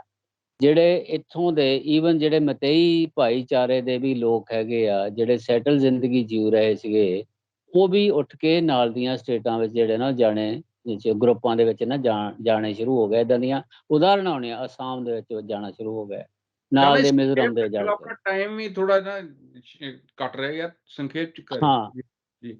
ਤੇ ਲੇਕਿਨ ਇਹਦੀ ਜਿਹੜੀ ਸਿਲਵਰ ਲਾਈਨ, ਥੋੜਾ ਜਿਹਾ ਹੌਸਲਾ ਜਿਸ ਗੱਲ ਤੋਂ ਮਿਲਦਾ ਨਾ, ਉਹ ਦੋ ਚੀਜ਼ਾਂ ਮੇਰੇ ਧਿਆਨ ਚ ਆਈਆਂ ਪਿਛਲੇ 2 ਦਿਨਾਂ ਦੇ ਵਿੱਚ। ਇੱਕ ਤੇ ਜਿਨ੍ਹਾਂ ਨੇ ਇਹਨਾਂ ਔਰਤਾਂ ਨੂੰ ਬੇਇੱਜ਼ਤ ਕੀਤਾ ਸੀ ਨਗਨ ਹਾਲਤ ਦੇ ਵਿੱਚ, ਉਹਨਾਂ ਦਾ ਜਿਹੜਾ ਉੱਥੇ ਉਹਨਾਂ ਨੂੰ ਤੋਰਿਆ, ਇੰਨਾ ਲੰਬਾ ਬਦਤਮੀਜ਼ੀ ਕੀਤੀ ਆ, ਉਹਨਾਂ ਦੇ ਘਰਾਂ ਦੇ ਉੱਤੇ ਔਰਤਾਂ ਨੇ ਹਮਲੇ ਕੀਤੇ ਔਰ ਉਹਨਾਂ ਦੇ ਕਈਆਂ ਦੇ ਘਰ ਢਾਹ। ਉਹ ਜਿਹੜੀ ਕਾਰਵਾਈ ਕੀਤੀ ਨਾ, ਉਹ ਮਤਈ ਔਰਤਾਂ ਸਨ। ਜੰਡੂ ਸਾਹਿਬ, ਇਹ ਨੋਟ ਕਰਨ ਵਾਲੀ ਗੱਲ ਇਹ ਆ ਜੀ ਹੈ ਨਾ, ਕਿ ਉਹ ਔਰਤਾਂ ਜਿਹੜੀਆਂ ਜਿਸ ਭਾਈਚਾਰੇ ਦੇ ਉਹਨਾਂ ਗੁੰਡਿਆਂ ਨੇ ਉਹਨਾਂ ਨੂੰ ਬੇਇੱਜ਼ਤ ਕੀਤਾ ਸੀ, ਉਹਨਾਂ ਨੇ ਉਹਨਾਂ ਦੇ ਜਾ ਕੇ ਉਹਨਾਂ ਨੂੰ ਸਜ਼ਾ ਦੇਣ ਦੀ ਕੋਸ਼ਿਸ਼ ਕੀਤੀ ਜਿੰਨੀ ਵੀ ਉਹ ਦੇ ਸਕੀਆਂ। ਦੂਸਰੀ ਗੱਲ ਇਹ ਆ ਕਿ ਜਿਹੜੇ ਇਸ ਭਾਈਚਾਰੇ ਦੇ ਲੋਕ ਹੈਗੇ ਆ, ਉਹ ਤਰ੍ਹਾਂ ਕਰਦੇ ਆ ਕਿ ਮੇਰਾ ਭਾਈਚਾਰਾ, ਮੇਰਾ ਧਰਮ, ਮੇਰਾ, ਇਹਨਾਂ ਨੇ ਉਹ ਬਦਨਾਮ, ਮੈਂ ਜਾਣੀ ਦੁਨੀਆ ਦੇ ਵਿੱਚ ਮੂੰਹ ਦਿਖਾਉਣ ਜੋਗਾ ਨਹੀਂ ਰਿਹਾ, ਕਿਉਂਕਿ ਮੇਰਾ ਪਿਛੋਕੜ, ਮੇਰੇ ਭਾਈਚਾਰੇ ਦਾ, ਮੇਰੀ ਕਮਿਊਨਿਟੀ ਦਾ ਪਿਛੋਕੜ ਹੈ ਜਿਹੜਾ, ਉਹ ਇਦਾਂ ਦਾ ਨਹੀਂ ਸੀ। ਇਹ ਸਹਿਣਸ਼ੀਲਤਾ ਵਾਲਾ ਦੇਸ਼ ਸੀਗਾ, ਔਰ ਇਹ ਦੂਸਰਿਆਂ ਦੇ ਨਾਲ ਸੰਵਾਦ ਰਚਾਉਣ ਵਾਲਾ ਜਿਹੜਾ ਨਾ ਦੇਸ਼, ਇਹਦੀਆਂ ਟ੍ਰੈਡੀਸ਼ਨ ਜਿਹੜੀਆਂ ਨਾ ਸੰਵਾਦ ਰਚਾਉਣ ਵਾਲੀਆਂ ਸੀ, ਇੱਕ ਦੂਜੇ ਨੂੰ ਮਾਰਨ ਮਰਾਉਣ ਵਾਲੀਆਂ ਨਹੀਂ ਸੀਗੀਆਂ। ਇਹਨਾਂ ਨੇ ਇਹਨੂੰ ਕਿੱਥੇ ਪਹੁੰਚਾ ਦਿੱਤਾ। ਦੂਸਰਾ ਇਹ ਗੱਲ ਇਹ ਆ ਕਿ ਜਿਸ ਤਰ੍ਹਾਂ ਹੁਣ ਅਮਰੀਕਾ ਤੋਂ ਆਫੀਸ਼ੀਅਲੀ ਇਸ ਦੀ ਕੰਡੈਮਨੇਸ਼ਨ ਹੋਈ ਆ, ਔਰ ਉਹ ਇਹ ਵੀ ਆ ਕਿ ਪੂਰੀ ਦੁਨੀਆ ਦੇ ਵਿੱਚ ਜਿੱਥੇ ਕਹਿੰਦੇ ਸੀ ਕਿ ਇੰਡੀਆ ਦਾ ਡੰਕਾ ਵੱਜਦਾ, ਥੂ ਥੂ ਹੋ ਰਹੀ ਆ ਹਰ ਜਗ੍ਹਾ ਤੇ। ਜਿੱਥੋਂ ਸੋਚਦੇ ਸੀਗੇ ਕਿ ਮਾਣ ਮਰਿਆਦਾ ਪਤਾ ਨਹੀਂ ਕਿੱਥੇ ਵੱਧ ਗਈ ਹੋਈ ਹੈ। ਔਰ ਇਹ ਜਿਹੜੀਆਂ ਚੀਜ਼ਾਂ ਵਾਪਰ ਰਹੀਆਂ ਆ, ਉਹਦੇ ਖਿਲਾਫ ਪੂਰਾ ਦੇਸ਼, ਪੂਰੇ ਦੇਸ਼ ਦੀ ਜਨਸੰਖਿਆ ਜਿਹੜੀ ਨਾ ਉਹ ਉਬਲੀ ਕਿ ਇਹ ਹੋ ਕੀ ਰਿਹਾ ਆ। ਔਰ ਇਹ ਜ਼ਰੂਰ ਹੈਗਾ ਆ ਕਿ ਕਈਆਂ ਨੂੰ ਇਹ ਮਹਿਸੂਸ ਹੋ ਰਿਹਾ ਕਿ ਦੇਸ਼ ਦੇ ਵਿੱਚ ਨਾ ਇੰਨੀ ਪਸਤ ਹਿੰਮਤੀ ਜਿਹੀ ਲੋਕਾਂ ਦੇ ਵਿੱਚ ਆਈ ਹੋਈ ਆ, ਨਹੀਂ ਤਾਂ ਹੁਣ ਨੂੰ ਸਾਰਾ ਦੇਸ਼ ਜਿਹੜਾ ਸੜਕਾਂ ਤੇ ਹੋਣਾ ਚਾਹੀਦਾ ਸੀਗਾ। ਇਹ ਬੰਦੇ ਨੇ ਇੱਕ ਨੇ ਡਿਸਕਸ਼ਨ 'ਚ ਬੋਲਦਿਆਂ ਹੋਇਆਂ ਕਹੀ ਹੈ ਇਹ ਗੱਲ, ਲੇਕਿਨ ਇਹਦਾ ਮਤਲਬ ਇਹ ਨਹੀਂ ਕਿ ਉਹ ਮਨੋਂ ਬਹੁਤ ਦੁਖੀ ਨਹੀਂ ਹੈਗੇ। ਉਹਨਾਂ ਨੂੰ ਦੁੱਖ ਦਾ ਪ੍ਰਗਟਾਵਾ ਕਰਨ ਦੇ ਲਈ ਜਿਹੜਾ ਨਾ ਉਹ ਰਾਹ ਕਿਹੜਾ ਉਹਨਾਂ ਨੇ ਅਪਣਾਉਣਾ ਆ, ਇਹਦਾ ਆਉਣ ਵਾਲੇ ਸਮੇਂ ਦੇ ਜਿਹੜਾ ਨਾ ਉਹ ਪਤਾ ਲੱਗ ਜਾਏਗਾ।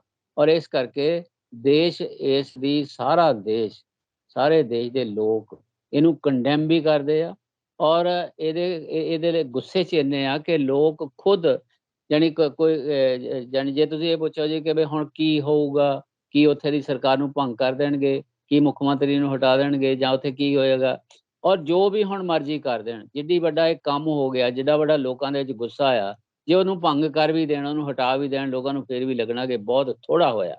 ਔਰ ਲੋਕ ਖੁਦ ਆਪ ਪਨਿਸ਼ ਕਰਨ ਦੇ ਮੂਡ 'ਚ ਨੇ, ਜਿਨ੍ਹਾਂ ਨੇ ਇਹ ਕੰਮ ਜਿਹੜਾ ਨਾ ਇਹ ਇੱਕ ਵਿਗਾੜਿਆ ਇਹ ਦੇਸ਼ ਨੂੰ ਜਿੱਥੇ ਪਹੁੰਚਾ ਦਿੱਤਾ ਨਾ, ਉਹ ਲੋਕਾਂ ਨੂੰ ਹਜ਼ਮ ਨਹੀਂ ਹੋ ਰਿਹਾ। ਮੈਂ ਬਸ ਇਹ ਗੱਲ ਹੀ ਕਹਿਣਾ ਚਾਹੁੰਦਾ ਕਿ ਇੰਨਾ ਦੁਖੀ ਆਪਾਂ ਹੀ ਨਹੀਂ ਦੁਖੀ ਹੈਗੇ, ਸਾਰਾ ਦੇਸ਼ ਦੁਖੀ ਬੈਠਾ ਆ ਔਰ ਤਰਾਹ ਕਰ ਰਿਹਾ। ਇਹ ਜਿਸ ਤਰ੍ਹਾਂ ਸੁਸਤ ਚਾਨਾ ਜੀ ਨੇ ਕਿਹਾ ਦੇਸ਼ ਤਰਾਹ ਕਰ ਰਿਹਾ ਹੈ ਔਰ ਬਕਾਇਦਾ ਜਿਸ ਤਰ੍ਹਾਂ ਅਮਰੀਕਾ, ਵੈਸਟਰਨ ਕੰਟਰੀਜ਼ ਔਰ ਯੂਰਪੀਅਨ ਯੂਨੀਅਨ, ਇੰਗਲੈਂਡ, ਇਹ ਸਾਰੀਆਂ ਥਾਵਾਂ ਤੇ ਜਿਸ ਤਰ੍ਹਾਂ ਦਾ ਰਿਐਕਸ਼ਨ ਆ ਰਿਹਾ ਹੈ, ਕਿਉਂਕਿ ਈਸਾਈ ਭਾਈਚਾਰੇ ਦੇ ਲੋਕ ਹੈ ਉੱਥੇ, ਤਾਂ ਇਹਨਾਂ ਦਾ ਜਿਹੜਾ ਰਿਐਕਸ਼ਨ ਹੈ, ਇਹਨਾਂ ਦੀ ਜਿਹੜੀ ਪ੍ਰਤੀਕਿਰਿਆ ਹੈ, ਉਸ ਤੋਂ ਬਾਅਦ ਸਾਡੀ ਵਿਦੇਸ਼ ਨੀਤੀ ਤੇ ਕੀ ਇਸ ਦੇ ਅਸਰ ਪੈ ਸਕਦੇ, ਇਸ ਦੇ ਬਾਰੇ ਤੁਹਾਡੀ ਕੀ ਰਾਏ ਹੈ? ਦੇਖੋ, ਵਿਦੇਸ਼ ਨੀਤੀ ਤੇ ਤਾਂ ਬਹੁਤ ਅਸਰ ਪਵੇਗਾ। ਹੁਣ ਤੁਸੀਂ ਦੇਖੋ ਵੀ ਜਿਹੜੇ 250 ਦੇ ਨੇੜੇ ਤੇੜੇ ਇਹਨਾਂ ਨੇ ਚਰਚ ਸਾੜੇ ਆ, ਡਿਸਟਰੋਏ ਕੀਤੇ ਆ, ਉਹਨਾਂ ਦੇ ਬਦਲੇ ਪੈਸੇ ਇਕੱਠੇ ਹੋਣ ਲੱਗ ਗਏ। ਆਰਕ ਬਿਸ਼ਪ ਵਗੈਰਾ ਵੀ ਤੁਸੀਂ ਉਹਨਾਂ ਦੀ ਰੀਕਨਸਟਰਕਸ਼ਨ ਲਈ ਪੈਸੇ ਇਕੱਠੇ ਕਰੋ, ਤੇ ਹੁਣ ਲੋਕਾਂ 'ਚ ਜਾਣੀ ਹੀ ਜਾਣੀ ਆ, ਸਾਰੀ ਗੱਲ ਉੱਤੇ ਅਸਰ ਪੈਣਾ ਹੀ ਆ, ਬਾਹਰਲੇ ਮੁਲਕਾਂ 'ਚ ਵੀ ਪੈਣਾ। ਦੂਸਰੀ ਗੱਲ ਇਹ ਹੈ ਵੀ ਬਹੁਤ ਜ਼ਿਆਦਾ ਇਸ ਕਿਸਮ ਦਾ ਅਸਰ ਪਊਗਾ।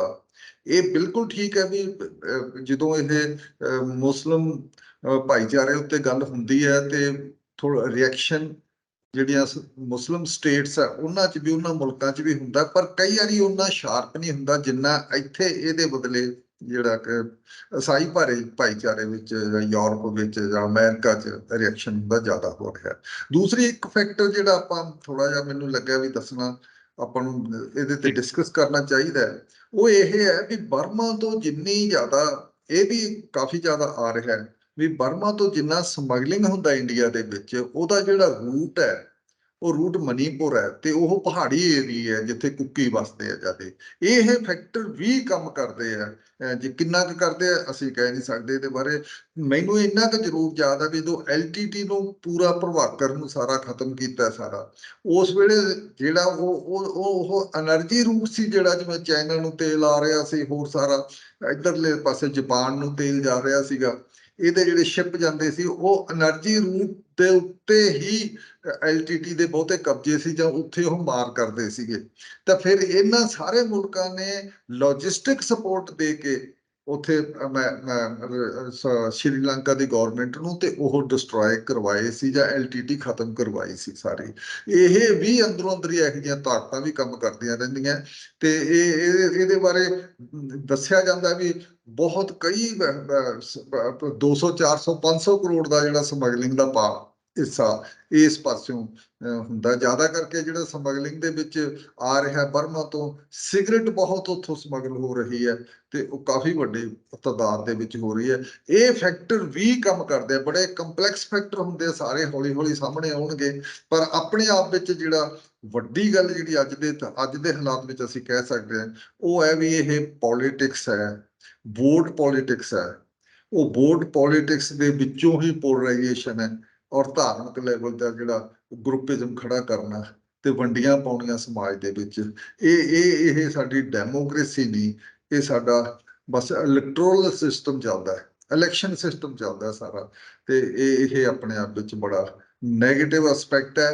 ਇਸ ਵੋਟ ਤੰਤਰ ਦਾ ਨੈਗੇਟਿਵ ਐਸਪੈਕਟ ਇਹ ਵੱਡਾ ਹੈਗਾ, ਜਿਹਦੇ ਵਿੱਚ ਸਾਰਾ ਵੋਟ ਤੰਤਰ ਬਦਲਣ ਵਾਲਾ ਹੈ ਤੇ ਇਹਨੂੰ ਨਵੇਂ ਤਰੀਕੇ ਦੇ ਰੂਪ ਦੇਣ ਵਾਲਾ। ਹਾਂਜੀ ਚਾਨਾ ਜੀ, ਆਪਣਾ ਸਮਾਂ ਵੀ ਸਮਾਪਤ ਹੋ ਗਿਆ, ਆਖਰੀ ਟਿੱਪਣੀ ਤੇ ਸੰਖੇਪ ਚ।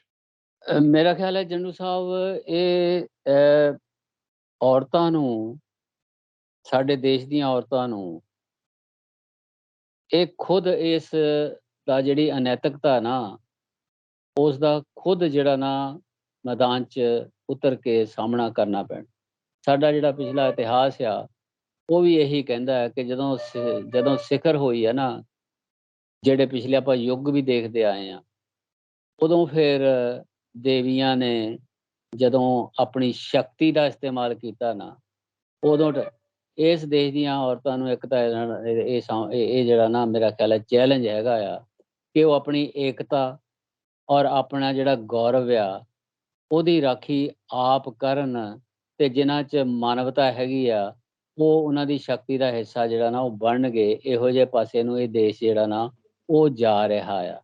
ਔਰ ਮੈਂ ਇਹ ਸੋਚਦਾ ਕਿ ਜਿਹੜਾ ਦੇਸ਼ ਦੁਨੀਆ ਦੇ ਵਿੱਚ ਨੈਤਿਕਤਾ ਦੀ ਸਿਖਰ ਤੇ ਸਮਝਿਆ ਜਾਂਦਾ ਸੀਗਾ, ਉਹ ਅਨੈਤਿਕਤਾ ਦੇ ਨਵਾਣਾ 'ਚ ਜਾ ਡਿੱਗਿਆ ਹੋਇਆ। ਇੱਥੋਂ ਕਿੱਦਾਂ ਅਸੀਂ ਉੱਭਰ ਕੇ ਬਾਹਰ ਆਵਾਂਗੇ, ਕਿੱਦਾਂ ਪੁਰਾਣਾ ਗਲੋਰੀ ਹਾਸਲ ਕਰਾਂਗੇ, ਇਹ ਬਹੁਤ ਭਾਰੀ ਚਿੰਤਾ ਦਾ ਵਿਸ਼ਾ ਹੈ।